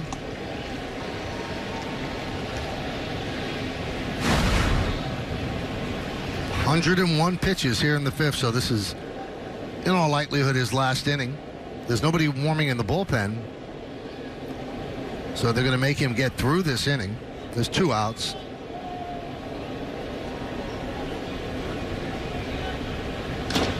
That one is laced into center field. Right there is Jackie Bradley Jr. to make the play. Yankees get on the board. 1 run, 2 hits, no errors, and 1 man left. The 1 run on this 1 swing. Austin Romine, the number 9 batter in the Yankee order, takes it the other way. When it lands, it's 1-0. 4 shutout innings and just 2 hits against James Paxton. Bottom third of the order, starting with Brock Holt.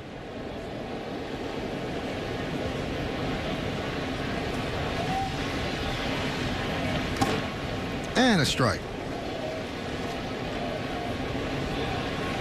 Holt is another Red Sox who will be a free agent and has been upset that he's not in the lineup every single day. Right back to Paxton. 1 away.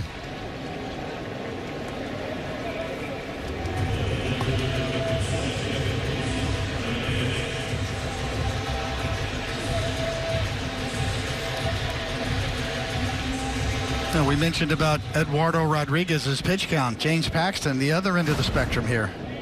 Over 70% strikes. Only 60 pitches so far here in the 5th. Here's Hernandez, called up from Pawtucket on September 1st. And he's just 217 at Pawtucket, but the reason he's in the lineup, while in Pawtucket, he hit left-handers at a 305 clip with 7 home runs.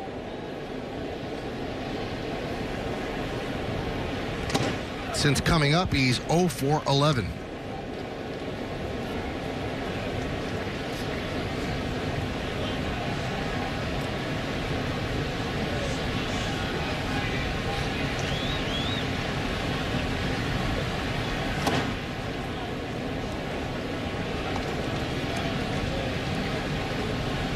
Well, over his last 7 starts and the first 4 1/3, this is the pitcher Yankees thought they were getting from the Seattle Mariners. Kind of tweaked the way he was doing it to bring himself back to the excellence that he enjoyed in the past. But boy, he has been money since the beginning of August. I was talking to Josh Bard before the game during batting practice, and he mentioned the Dodger series really helped a lot of people, but none more than James Paxton. That incredible game he had against the Dodgers at Dodger Stadium. It was a real confidence boost for him against that team. And that was coming off a sweep in Oakland. They started out that road trip in Oakland, got swept, and then went to Dodger Stadium, and the excitement of being there. The whole team fed off of that, and James Paxton in particular dominated maybe the best lineup in the National League.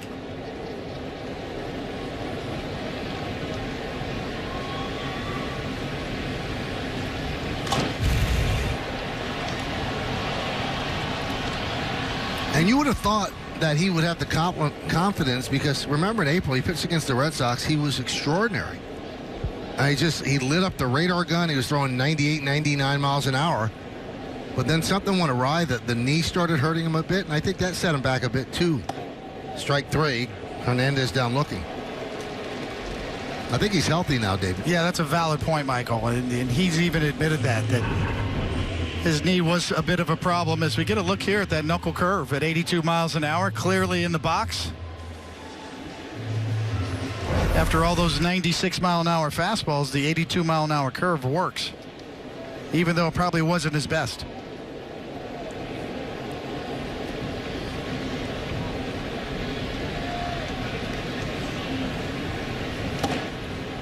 Oh, 0-1. You know, part of the confidence is too, Michael, is that you feel like you've got the right formula as a pitcher. You have no doubt in your mind about which pitches to throw. That's the worst thing for a pitcher, especially starting pitchers, not knowing where to turn.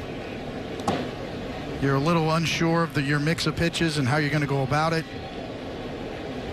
The catcher puts down a sign and you kind of go with it, but you don't throw it with conviction.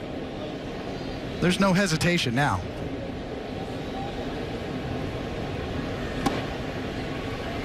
And that's his style. He's a no mess around style of pitcher. He's on the mound ready to throw. A defender's delight. That's his motto, is to get it done quickly.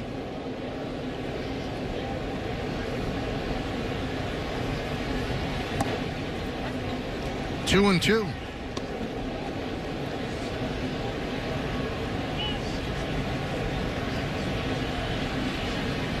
Yeah, he's constantly on the rubber, waiting for the batter to get in the box. Working quickly. He and Roman on the same wavelength. And that one is driven out to left field. Maben will play it off the wall. Plays it beautifully, fires into second, and that holds Bradley to a single. So the lefty swinging Bradley has picked up 2 of the Red Sox hits.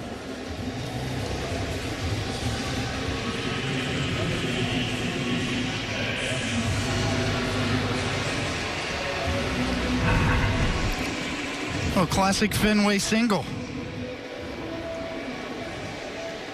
As Maben plays it perfectly.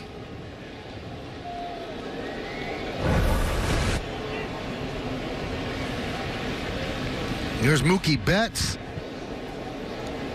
And he is 0 for 2 tonight.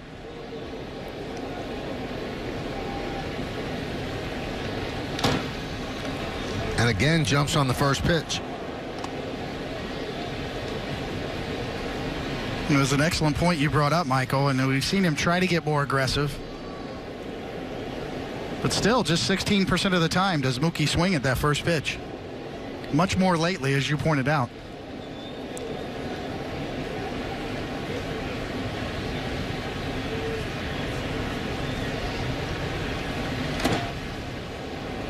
.97-mile-an-hour fastball.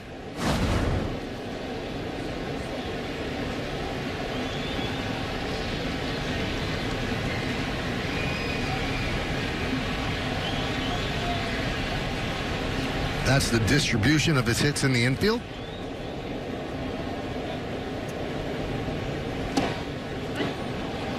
Oh, the off-speed pitch there in the count 1-2. I mean, that pitch right there, right down the middle, shows you the difference in James Paxton just by the reaction from Mookie Betts. Completely thrown off. Watch how Mookie takes that. He's completely fooled. That's a curveball right down the middle. So the change in speeds from 97 to 82 tells you all you need to know about what James Paxton's doing differently and much better now. And he could not hold up. He goes around, according to Tim Timmons, and that will do it. No runs a hit, no errors, and 1 man left on base. 5 in the books here in Boston, and the Yankees lead this one 1-0. Here on Yes. Singy back in the saddle. Very mysterious pitcher tomorrow against Edwin Jackson, then CC Sabathia, followed by Herman against Matthew Boyd, and Jay Happ against Spencer Turnbull. And boy, the Tigers have had a very rough year. How about this? Rodriguez out with a 102 pitch count, now 103 after that one to start the 6th. And no one, well, now somebody is warming in the bullpen. And there's a strike. Encarnacion, Voit, and Gardner. Darwinzon, Hernandez. Rodriguez's high pitch count on the year, 110.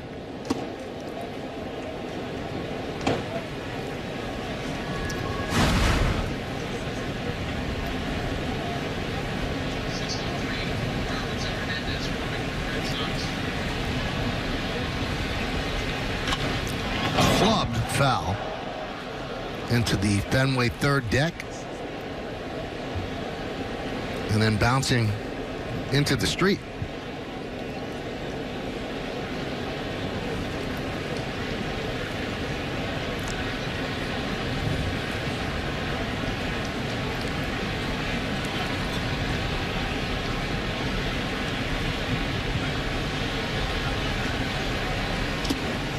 That might be the most intimate third deck in all of baseball. I mean, on the far end, underneath the Coke sign, I mean, you're almost on the field of play. This is a unique spot where you hit that ball. Those guys, those people up there, boy, you almost feel like you're right on top of the left fielder.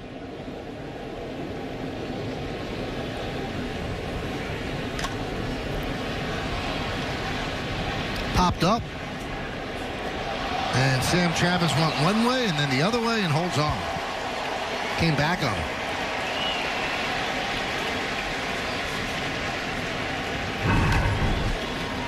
They always come back.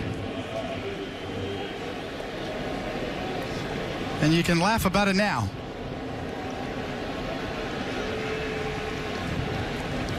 Not funny when it's happening or if you drop it.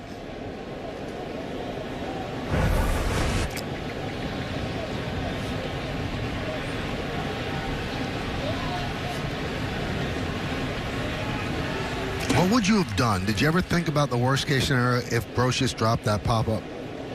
I would have been down on my knees with my hand on my head because I couldn't see him. The sun was right in my eyes. That's why I was pointing. That would have been embarrassing.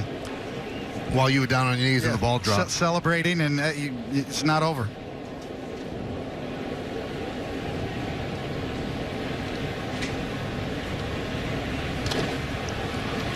One and two on Voit. Voit doubled to left field. That was in the fourth inning. He's 1 for 2.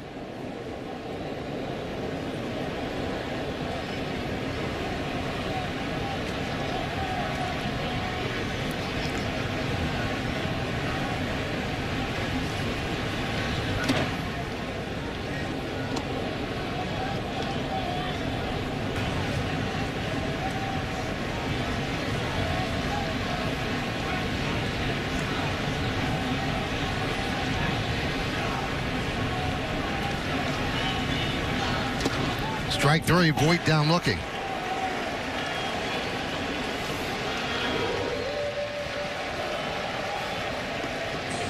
Well, Luke Voigt's body language tells you all you need to know, and Rob Drake has called a lot of strikes tonight, and that one's just off of a backdoor cutter around the plate.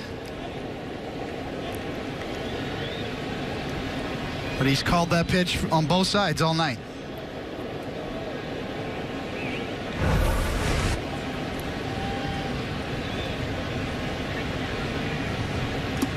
And the pitch to Gardner is a strike. So he's soaring past his season high. He's at 114 pitches. And as trite as it sounds, these are must wins for the Red Sox. They have a extreme long shot to get to a wild card. But in order to cash the long shot, you've got to win games, and they have to keep winning games. So he'd rather go with a high pitch count Rodriguez than go to his bullpen right now. He's held the Yankees at just 1 run on the Romine homer. 1 and 2, still throwing well. You know, the difference in the American League as opposed to the National League is the American League's top heavy. So all the great records are at the top of the heap in the American League. The Mets just 4 games out with barely over a 500 record on the National League side. Tap slowly towards second. Holt gets Gardner, and Rodriguez works a 1-2-3 inning. We go to the bottom of the 6th. It's 1-0 Yankees. Right. Another rehab start with Double-A Trenton on Wednesday, and then the Yankees will reevaluate from there. But Wednesday, also a big day for CC Sabathia. He's expected to start in Detroit, and then Domingo Germán will come in thereafter. I spoke with Germán in the clubhouse, and he told me it doesn't matter whether he's starting or relieving. He's done both. He feels comfortable with both. The Yankees sat him down the other day and told him of the plan, and he said now that he knows the plan, he knows how to prepare accordingly. But interesting, Aaron Boone said you can see that a couple more times before this season ends. And you might be able to see that at some point in the playoffs. It's an option and could be a real weapon for Aaron Boone to be able to utilize Domingo Germán in a piggyback style start or just plain relief, shortening the games. We saw a little bit of that with Tanaka last night. Tanaka going 4 and Chad Green going 3. That's just a piggyback start, is what that was. Chad Green stretched out to 3 innings, was dominating that lineup. 9 up and 9 down. A dominant performance, rather. Breaking ball is low to Bogarts. I feel good about increasing my vocabulary with you. I've learned new words and proper use of dominant there. See me correct myself midstream. Love it. You paint quite the tableau. Paying attention over here. Let's go over apocryphal. Apocryphal's a good one. Tableau. Tableau. Oh, internecine. We had that the other day, yeah. That one is ripped into center field. Great jump by Gardner and reaches up and makes the play.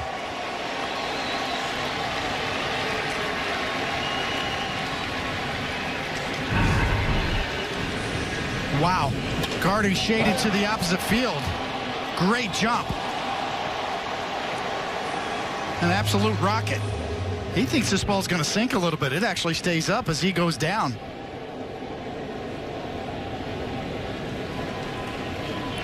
But the quick read initially, we have a great view up here in the box, and no hesitation from Gardner. Perfect read off the bat. Pitch to Martinez, low and inside. Take a look at the Fios fast play of the game.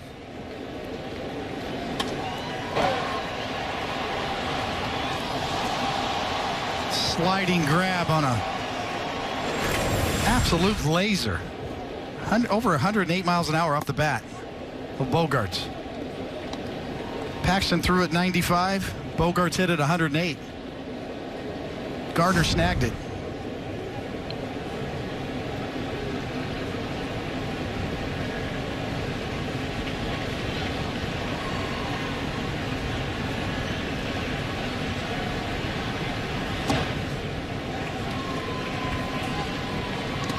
But you can't just throw a word out there and not give me the definition. I gave you it the other day. Internecine? Yeah, no. A battle within, you know. Oh, I know that one very well.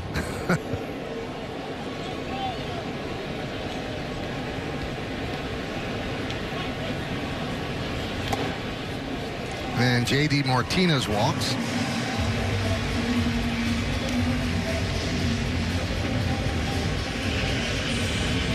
The Astros against the A's. See that? 10-0 in the second.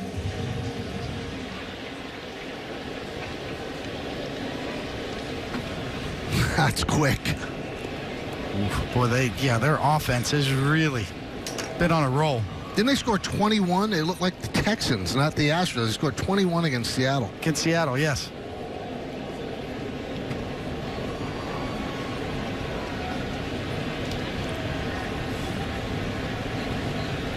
Vasquez fouls it off.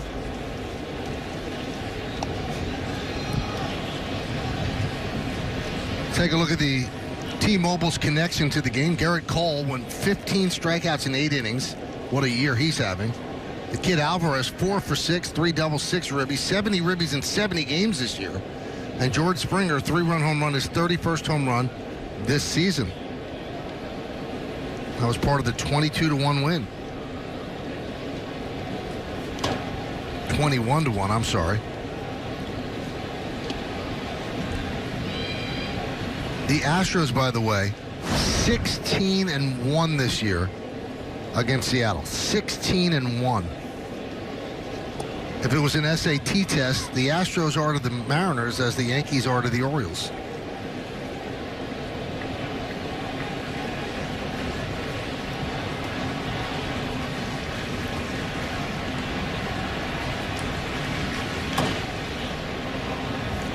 Did you take the SAT? We called it the ACT back in the Midwest. Oh, really? Yeah, it was similar. This How'd was you a do? long time ago. You all right? I got into prep school. Yeah? Did okay, good enough.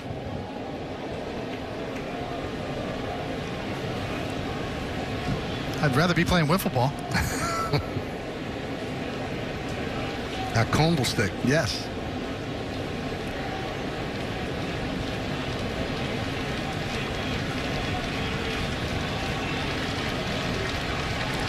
The 0-2. There's a base hit to left field off the bat of Christian Vasquez. Moving to second is J.D. Martinez. It's a little 2-out rally by the Red Sox, and that brings up Sam Travis.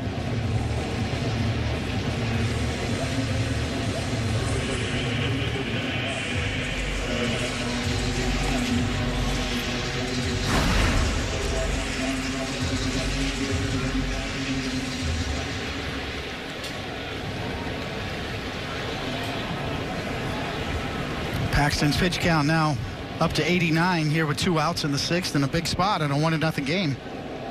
Nobody up for the Yankees in their pen. Travis is grounded to third and struck out. Tying runs at second, go-ahead runs at first, bottom of the 6th inning, 1-0 Yanks. Fastball misses outside, 1-0. So all going swimmingly, and then the walk to Martinez and the single to Vasquez.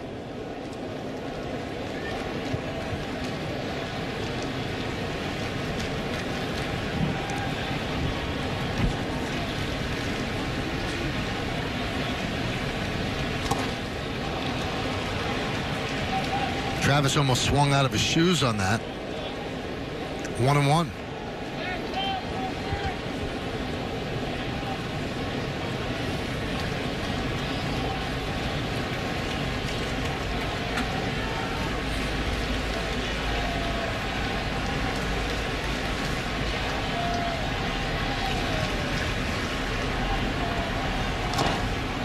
One and two. Yankee offense, a home run by Romine in the 5th inning. Yankees have 5 hits and that 1 run. The Red Sox 4 hits and no runs.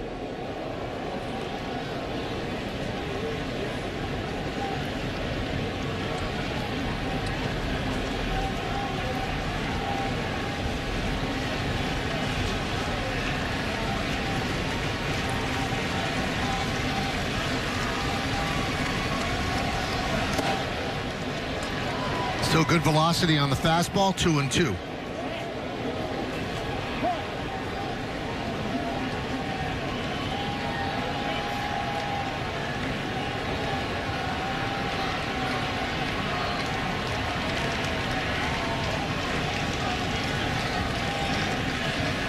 Travis, a .228 hitter, but .286 with runners in scoring position.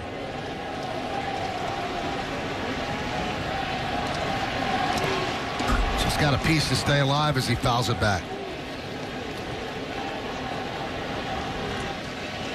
This almost ensuring that Paxton probably in his last inning.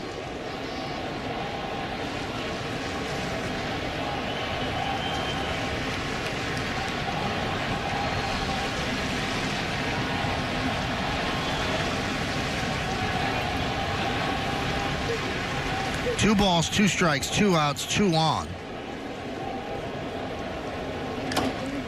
Grounded to third, and Urshela will beat Martinez to the bag. And Paxton works into and out of trouble as the Red Sox strand 2.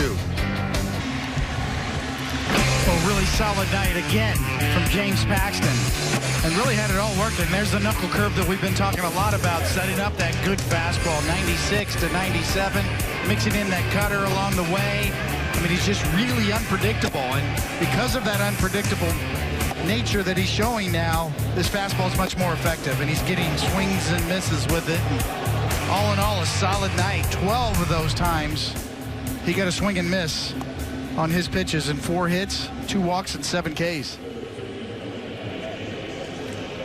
Now, I don't know if that was a good job fist bump, because nobody's warming yet in the Yankee bullpen. They still have time, but nobody is throwing at this point. Darwinzon Hernandez comes on.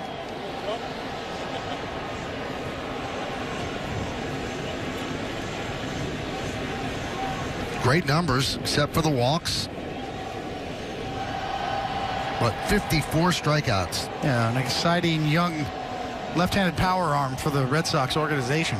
Cadillac scoreboard, 1-0 Yankees. Be the bottom third of the order. Gio Urshela will start it off. 1-0. Just to give you the breakdown on Paxton's pitches, 54 fastballs, 10 cutters, and 31 knuckle curves. Just to further illustrate the change in style from James Paxton.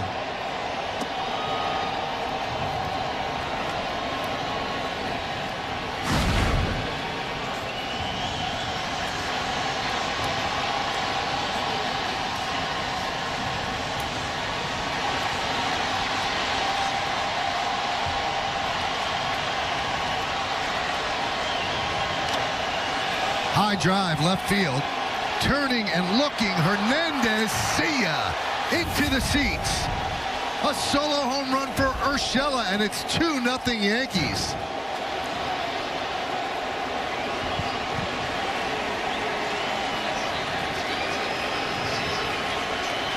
Yankee fan made the catch, and a Yankee hit the home run. Welcome back to Gio Urshela, his 19th home run of the year.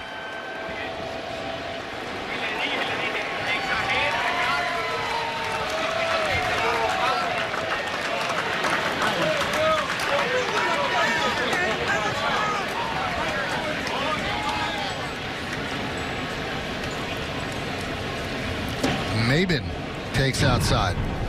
A 2-0 fastball. And that's what you're supposed to do with a 2-0 fastball on the inner half of the plate.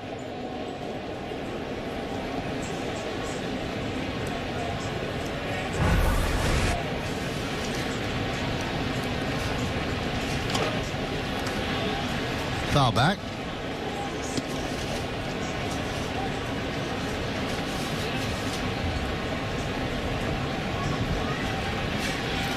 Couple of solo home runs and the Yankees lead 2-0.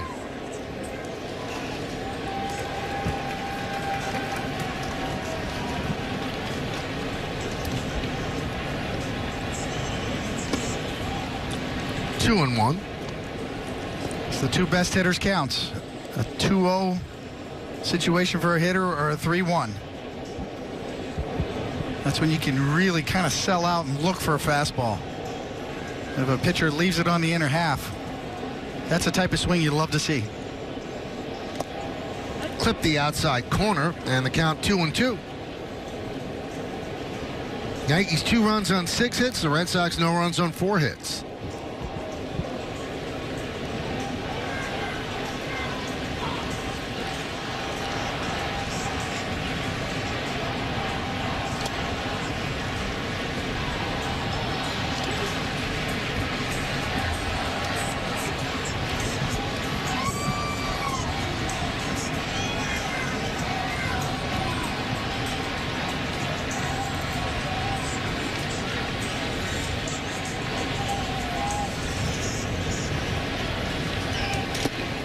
Missed outside.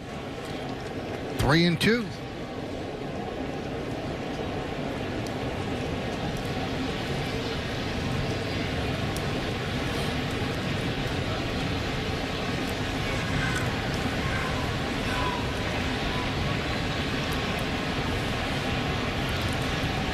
And here's the payoff. Grounded foul.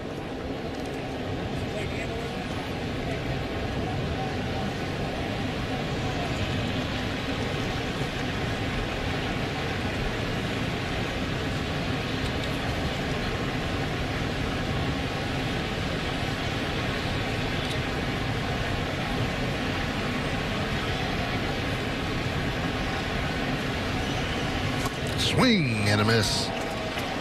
Maben down on strikes. Yankees have dominated the Red Sox so far this year, and if they hold on, they'll be 14-5 for the season.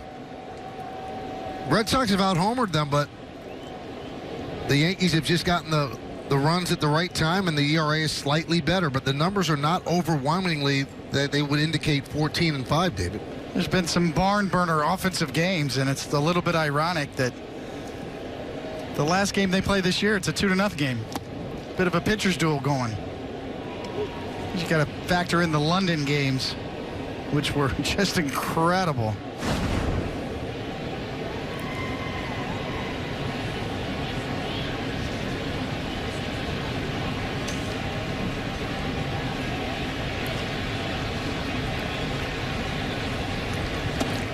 If the Yankees hold on and go 14-5, this would be their best record against the Red Sox since they were 17-5 in 1943.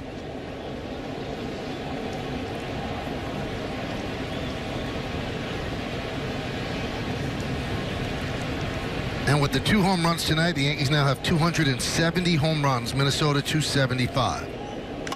Line drive, a base hit down the left field line. That'll go into the corner up against the monster. And Romine has had a big night. A walk, a home run, and now a double.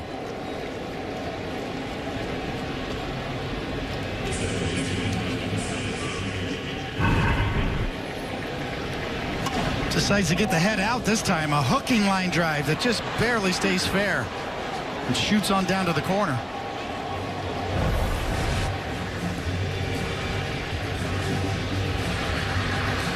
And here's Dana Lavangi, the pitching coach, to talk with Hernandez.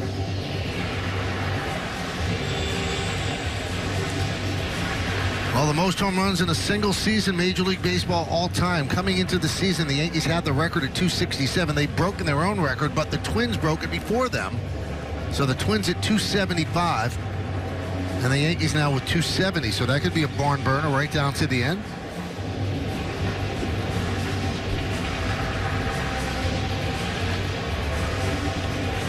Well, there's no doubt that the baseball is flying out at record levels this year, but it is the same baseball for both sides.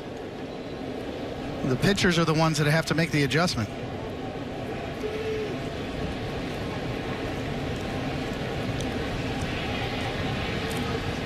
Here's LeMahieu, 0 for 3 against Rodriguez. His first at bat against Hernandez. He deals low and inside.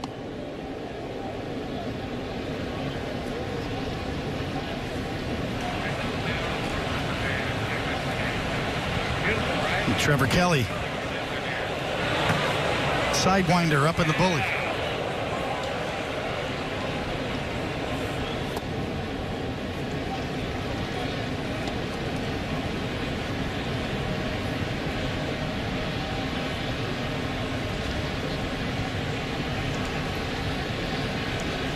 There's one of those 2-0 counts again, Michael, for DJ. That one gets past Vasquez as Romine strolls to third.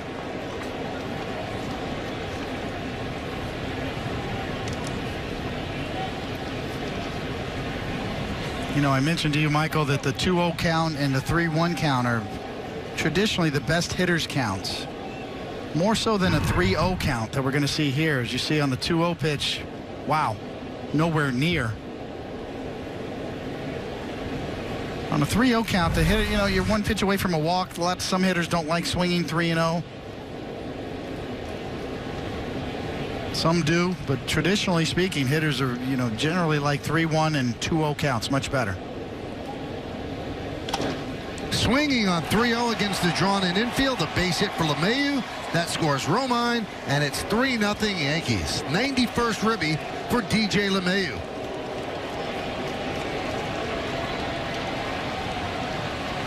And that's going to do it for Darwinzon Hernandez. So he's giving the Yankees some breathing room as Alex Cora will go to the bullpen. Judge coming up. Yankees lead 3-0 here in the 7th. Side. It is 3-0 Yankees over the Red Sox as Trevor Kelly takes over. Comes by way of third base against the righty Aaron Judge.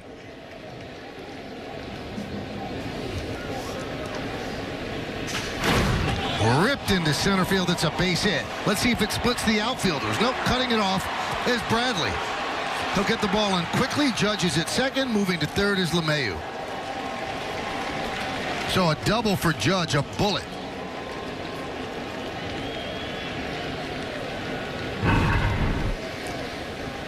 First pitch swing and gets a fastball right down the middle and sends it right back up the middle. That ball barely landed in the outfield grass and almost got by Jackie Bradley to show you how hard that ball was hit. And Judge slides into second with a stand-up double.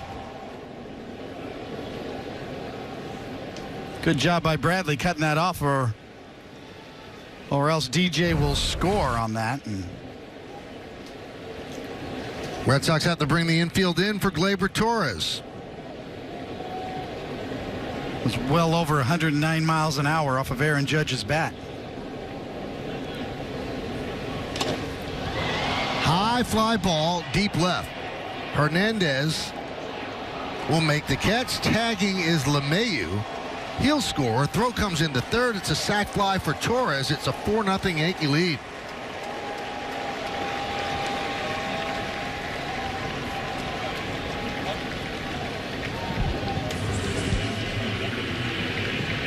'84th ribby for Gleyber Torres.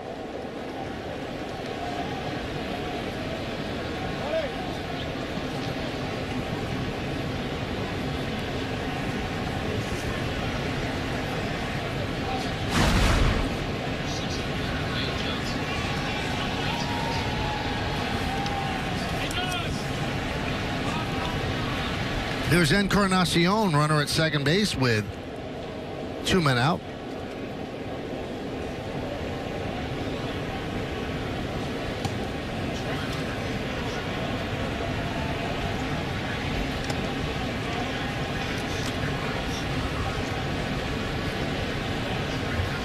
Brian Johnson up.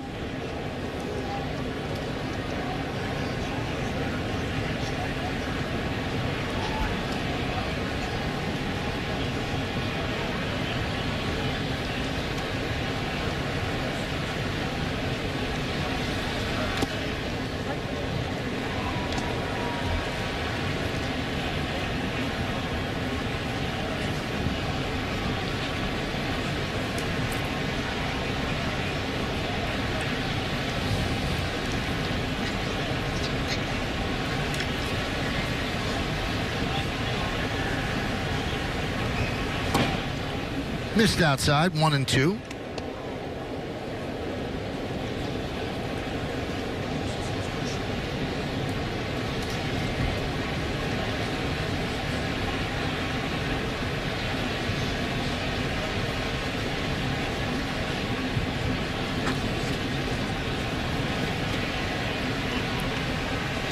Way outside.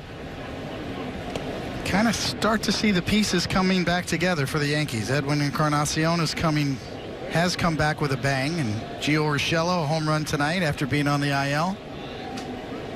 Meredith told us about Giancarlo Stanton swinging a bat and getting at bats in Tampa. High drive, left center, going back Bradley. He's on the track, he's at the wall, leaps and makes the play. So smoothly by Jackie Bradley Jr. But the Yankees get 3 runs on 4 hits, and it all started with this swing off the bat of Gio Urshela. Back in the lineup after coming off the IL. He connects for his 19th. At the end of the inning, it's the 7th inning stretch, 4-0 Yanks. Rodriguez did a great job. Home runs by Austin Romine and Gio Urshela. Tell you what, David, an impressive outing for John Flaherty. He's working tonight, and he's going to be in Detroit tomorrow. That is impressive. And giving a little love to the catchers. That's right.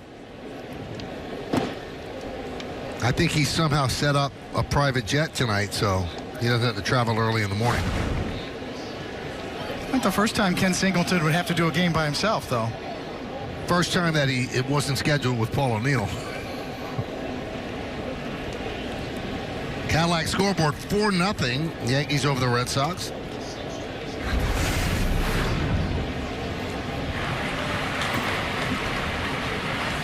Corey Guerin and Zach Britton.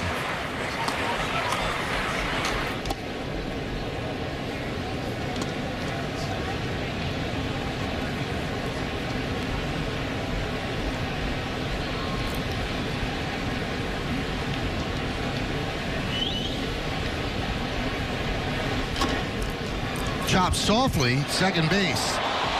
LeMahieu does not get him in time. Looked like he had him, but Holt beat it out for an infield single. And they're all looking into the Yankee dugout as if they thought they got him. And they did. Yeah, I agree. I think we're going to get some rabbit ears on right here and take another look.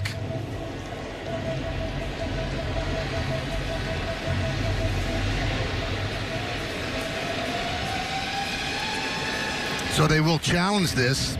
All right, so David, there's still a couple of weeks left in the season, so a lot of things could happen and transpire over that time. But it looks like James Paxton might be moving himself into a situation where the Yankees almost have to consider him to start the first game of a playoff series. Yeah, it's a different scenario in a 5-game series as opposed to a 7-game series. So we get another look here, and I think this has a good chance to be overturned. You know, whoever is your game 1 starter in a 5-game series, theoretically, he's going to have to pitch twice if the series goes to 5 games. And they got him. They overturned it. Heck of a play by DJ LeMahieu. But you know, your game 1 starter in a 5-game series, just to reiterate, is so much more important than a 7-game series. 7-game series, your top 3 starters could pitch twice. with your Game 3 starter being your Game 7 starter potentially.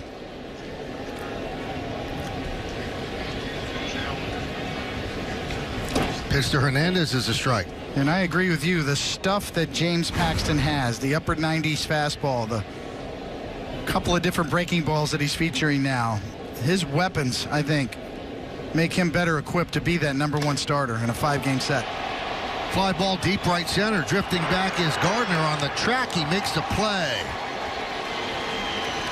Well, it's probably a battle between Paxton and Tanaka. I agree. And, you know, still have some time before they have to make that decision as we sit here on September 9th. But in my mind, looking at the weapons that Paxton has, I think he's better suited to be your Game 1 starter in a 5-game series, to line him up to be the Game 5 pitcher, to pitch twice in a short series.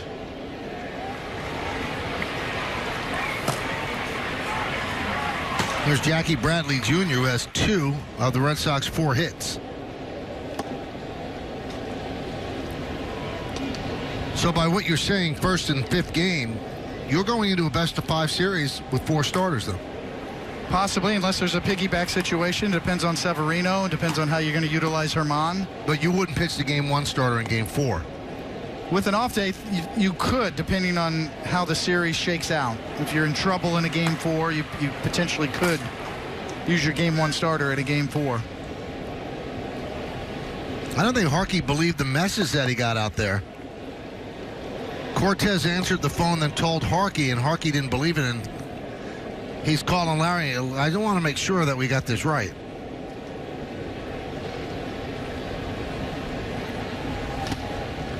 It'd be a great trick by Cortez. They said, put me in. Love that.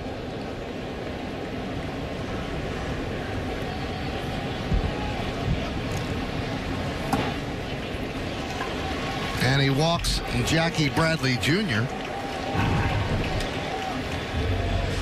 So Cortez tells Harkey, and Harkey goes, what? No, that doesn't seem right. I got to check this out myself.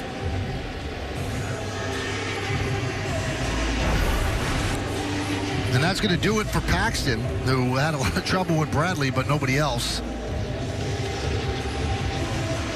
So Boone will take the ball from his left-hander. Another great start by Paxton. Yankees lead this one 4-0. Attention, Guerin's already taken a seat. So the only pitcher that was up and was warming was Zach Britton. So he comes in, the lefty, to face the righty, Mookie Betts. Not really an issue because Britton could get out righties and lefties with equal efficacy. But you could see that there's confusion there, and Harkey saying, what's going on?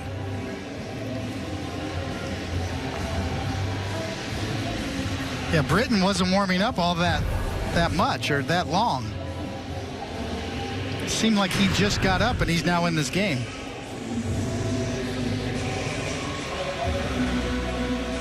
So clearly confusion on the communications.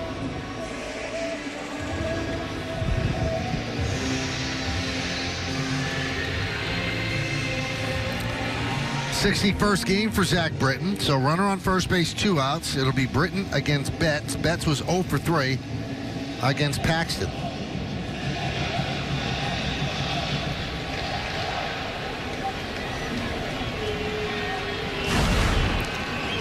So we'll see how this works out for the Yankees.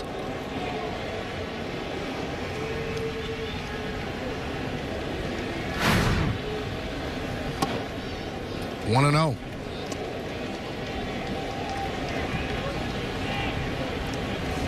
Another good outing for James Paxton.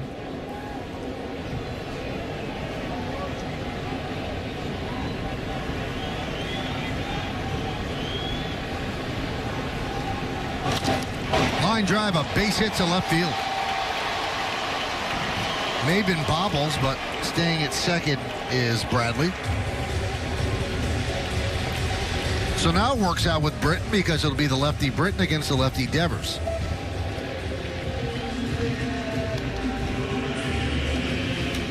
Well, that certainly makes more sense, Michael, that Aaron Boone was looking for a righty, probably Guerin, to face Mookie Betts and then have Britton ready for Devers.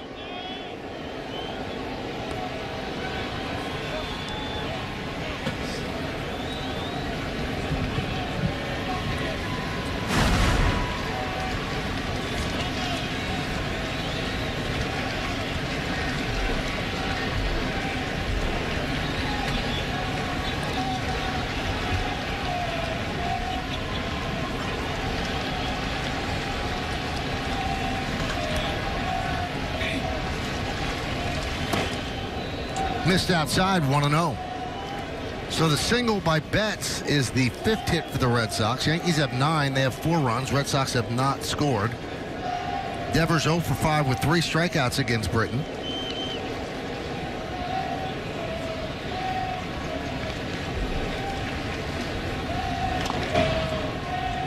One and one.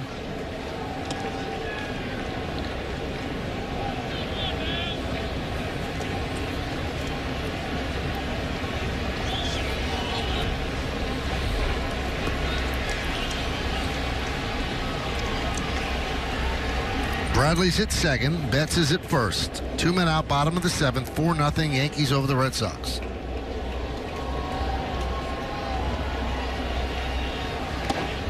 There's a strike. Devers didn't like it. 1-2.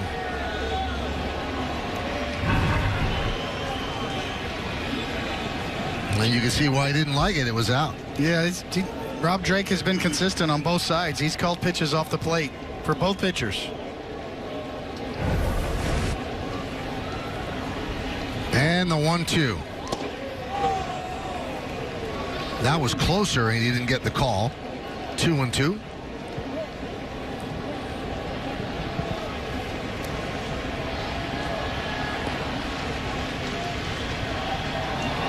Two straight sliders from Zach Britton. Let's see if he wants to go to it one more time. Or go back to his bread and butter sinker in on the fist.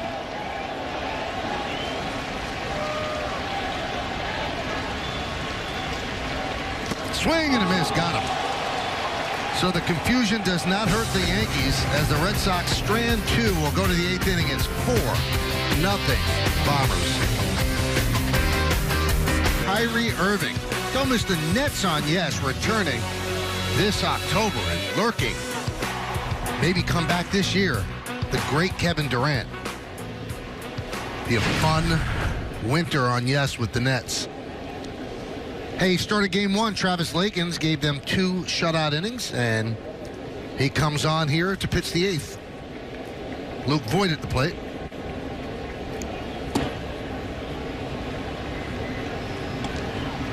Hyundai scoreboard, it is 4-0 Yankees over the Red Sox.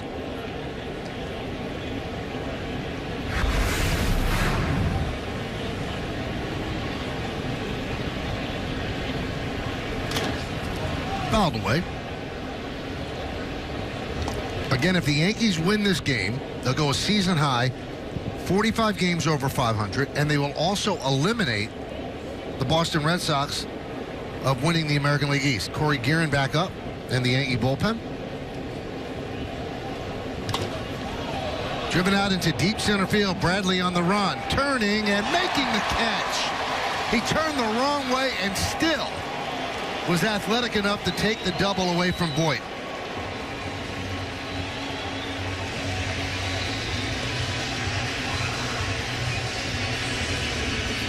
That kind of defense while you carry him with a .220 batting average.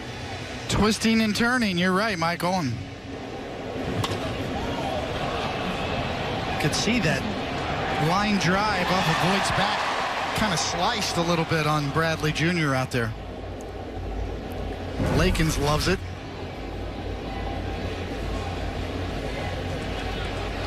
Here's Brett Gardner. And a strike.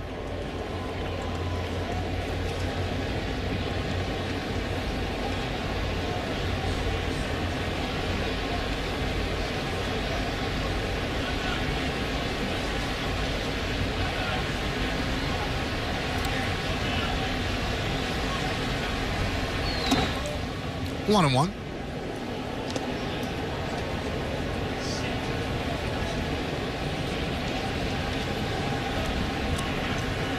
Tampa Bay not on the schedule today, so the Yankees could shave the magic number down to 9.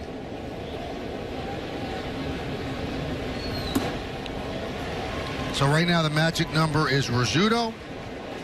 They hold on and win. It will be either Maris or Nettles, depending on your generation, although Maris is the one that's retired.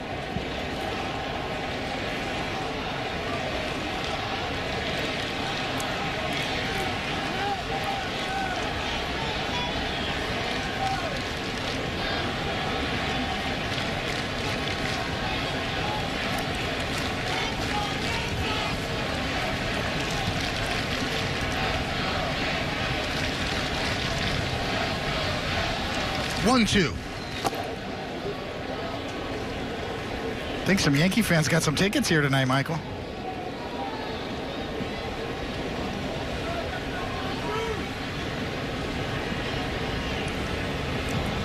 Breaking out a little "Let's Go Yankees" chant. Unobstructed. That's rare here at Fenway.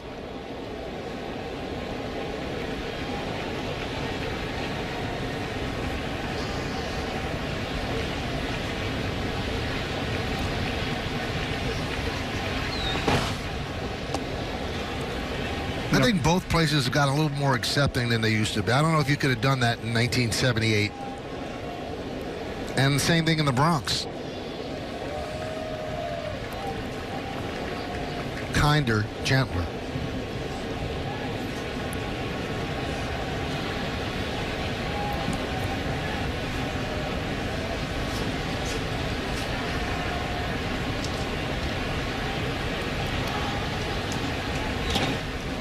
Fly ball. Shallow right. Betts is there to make the play for the second out. Now a quick word from Memorial Sloan Kettering Cancer Center. Memorial Sloan Kettering has given Jessica the ability to live her life while undergoing her cancer treatment.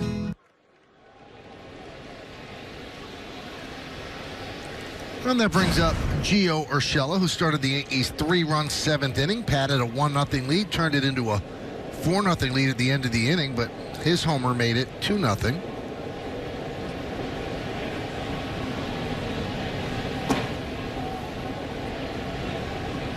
And it will be one of the tougher decisions for the Yankees and Aaron Boone, how to configure the infield in the postseason.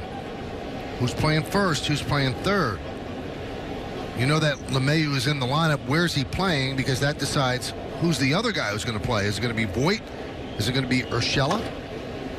And the ability of Stanton to play the outfield allows Encarnacion to DH, because if he's not going to DH, he's going to have to play first.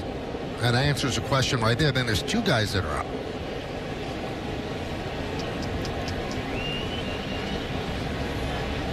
But the Yankees have repeatedly said they want Stanton to be a fielder as well as a hitter if and when he comes back.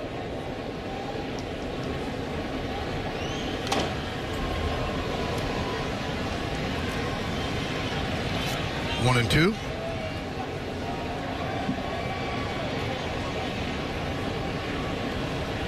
And that is the big question down the stretch. And Stanton's knee, is it fully recovered? Can he run and play left field?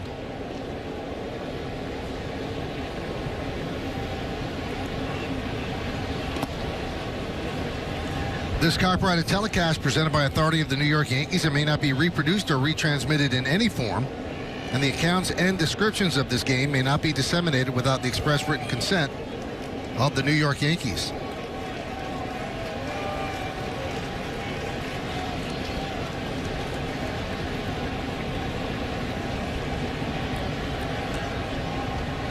Two. Fouled away. Well, you look at the board and you look at Gio Urshela's numbers, and there's no way you could have predicted it. No one. Not even members of Gio's family. 330, 19 homers, and 68 runs batted in. Anybody could have had him during the offseason. He was not on the 40-man roster. Everybody passed over him. Always had a good glove, and now the bat is matching the glove. Amazing story. That one is laced into left center field, and it is past a diving Hernandez and goes up against the wall. It'll be a double with 2 outs for Gio Urshela.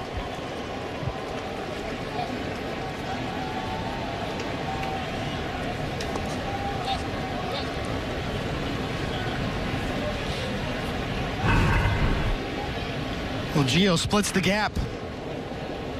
Nice effort.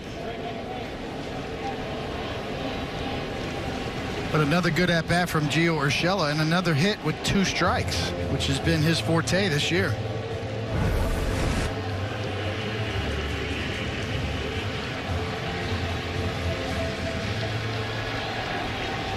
Straight up stand-up double that time, Michael. Here's Cameron Maybin. Cameron's 0 for 3 tonight with 2 strikeouts. No, there is such a thing as sliding into second with a stand-up double. Oh, yeah? Yeah. That's how I called Judge's double before. Slid right by, went under the radar. But yeah, I mean, when you don't have to slide and you slide, then that's sliding into second with a stand-up double. I learned that from Ralph Kiner. I like it. Slide into third with a stand-up triple. So you're saying when the slide is just eyewash, it's a stand-up double? Exactly. That's sliding into second with a stand-up double. Duly noted. 2-0 on Maben. Some players prefer to slide to slow their momentum down.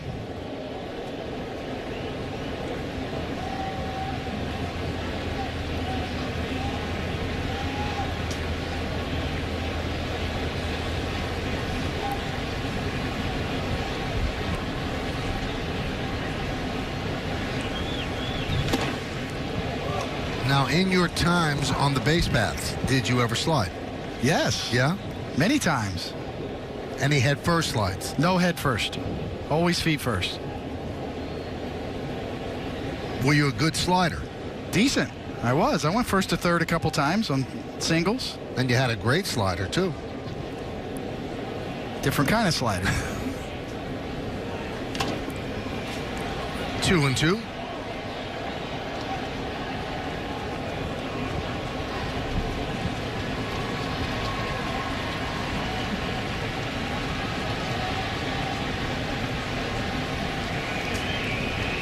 You know, John Moore tells me that Jerry Coleman had that call too a few times. Oh, really? Slides into third with a stand-up triple.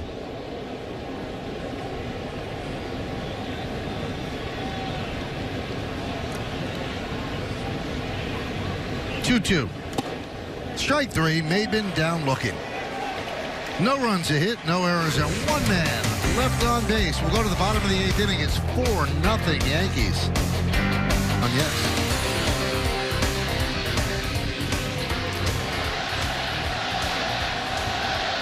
So Britton came on to get the final out in the seventh, and now they turn to Corey Guerin. They'll face Bogarts, Martinez, and Vasquez here in the eighth with the Yankees up 4-0.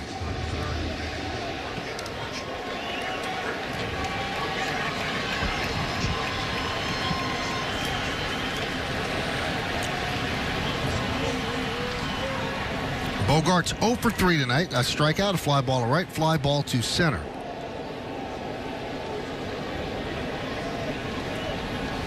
Hyundai scoreboard 4-0 Yanks.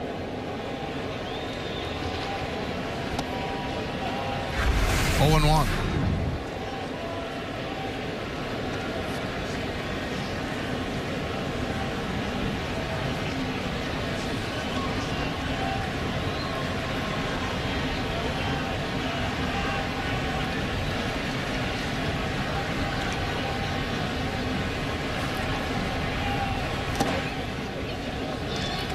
One and one.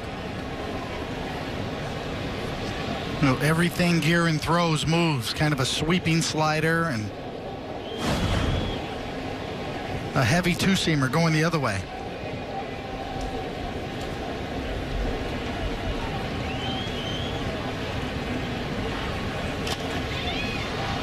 Fly ball right field. Judge makes the play, one away.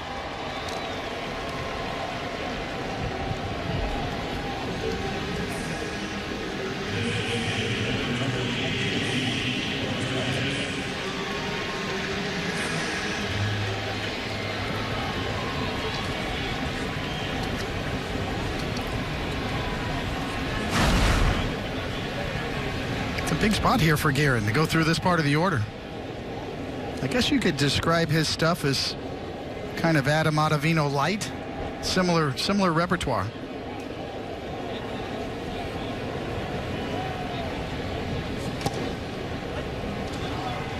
Out of 35,884 on this Monday evening.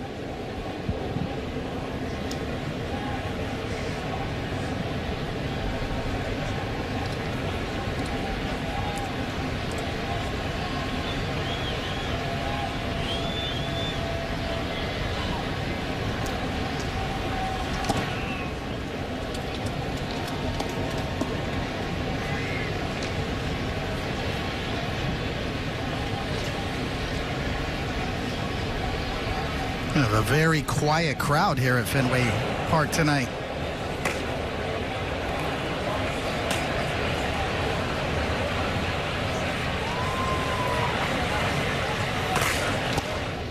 It was last year, in that historic year the Red Sox had, that they celebrated twice on the Yankees at Yankee Stadium. Once to win the division, and then when they beat them in the playoffs. They had 2 clubhouse celebrations at Yankee Stadium last year. Yankees with a win tonight officially eliminate the Red Sox from the Eastern Division.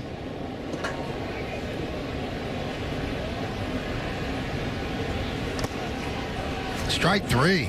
Martinez down looking. Well, Wednesday night, playoff-bound New York City FC fights for first place as they take on Toronto FC at Yankee Stadium. Coverage presented by Etihad Airways begins at 7, streaming live on Fox Sports Go, or you can catch it after Yankees coverage right here on Yes.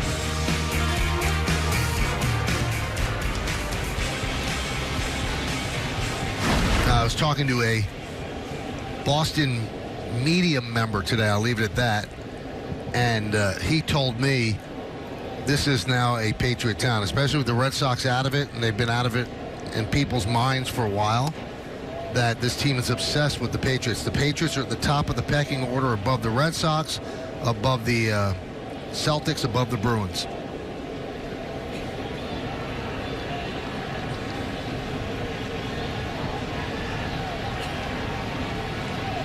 Patriots have had a pretty nice run. Unveiled another Super Bowl flag yesterday. That one is lined into left field. It's a base hit. Cutting it off is Maben as Vasquez picks up his second hit of the night.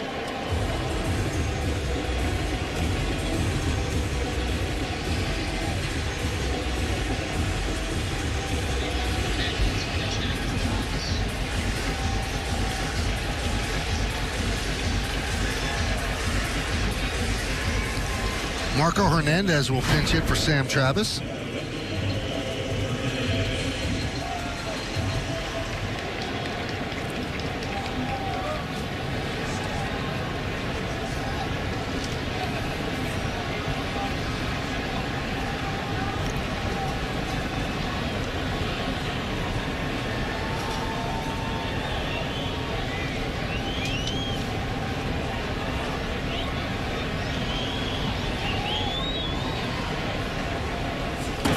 And that one gets past Romine as Vasquez will stroll to second.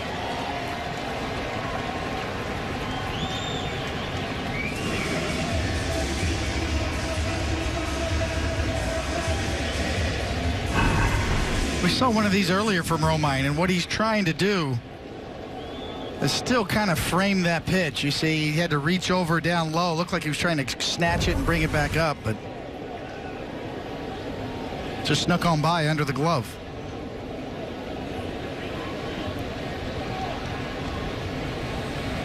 Hernandez has been a good pinch hitter for Alex Cora. 6 for 13 this year. A couple of doubles and a home run. Not this time. Short fly ball to right. Coming on is Judge, and he puts it away for the final out. No runs to hit, no errors, and 1 man left. We'll go to the 9th inning. It's 4-0 Bombers.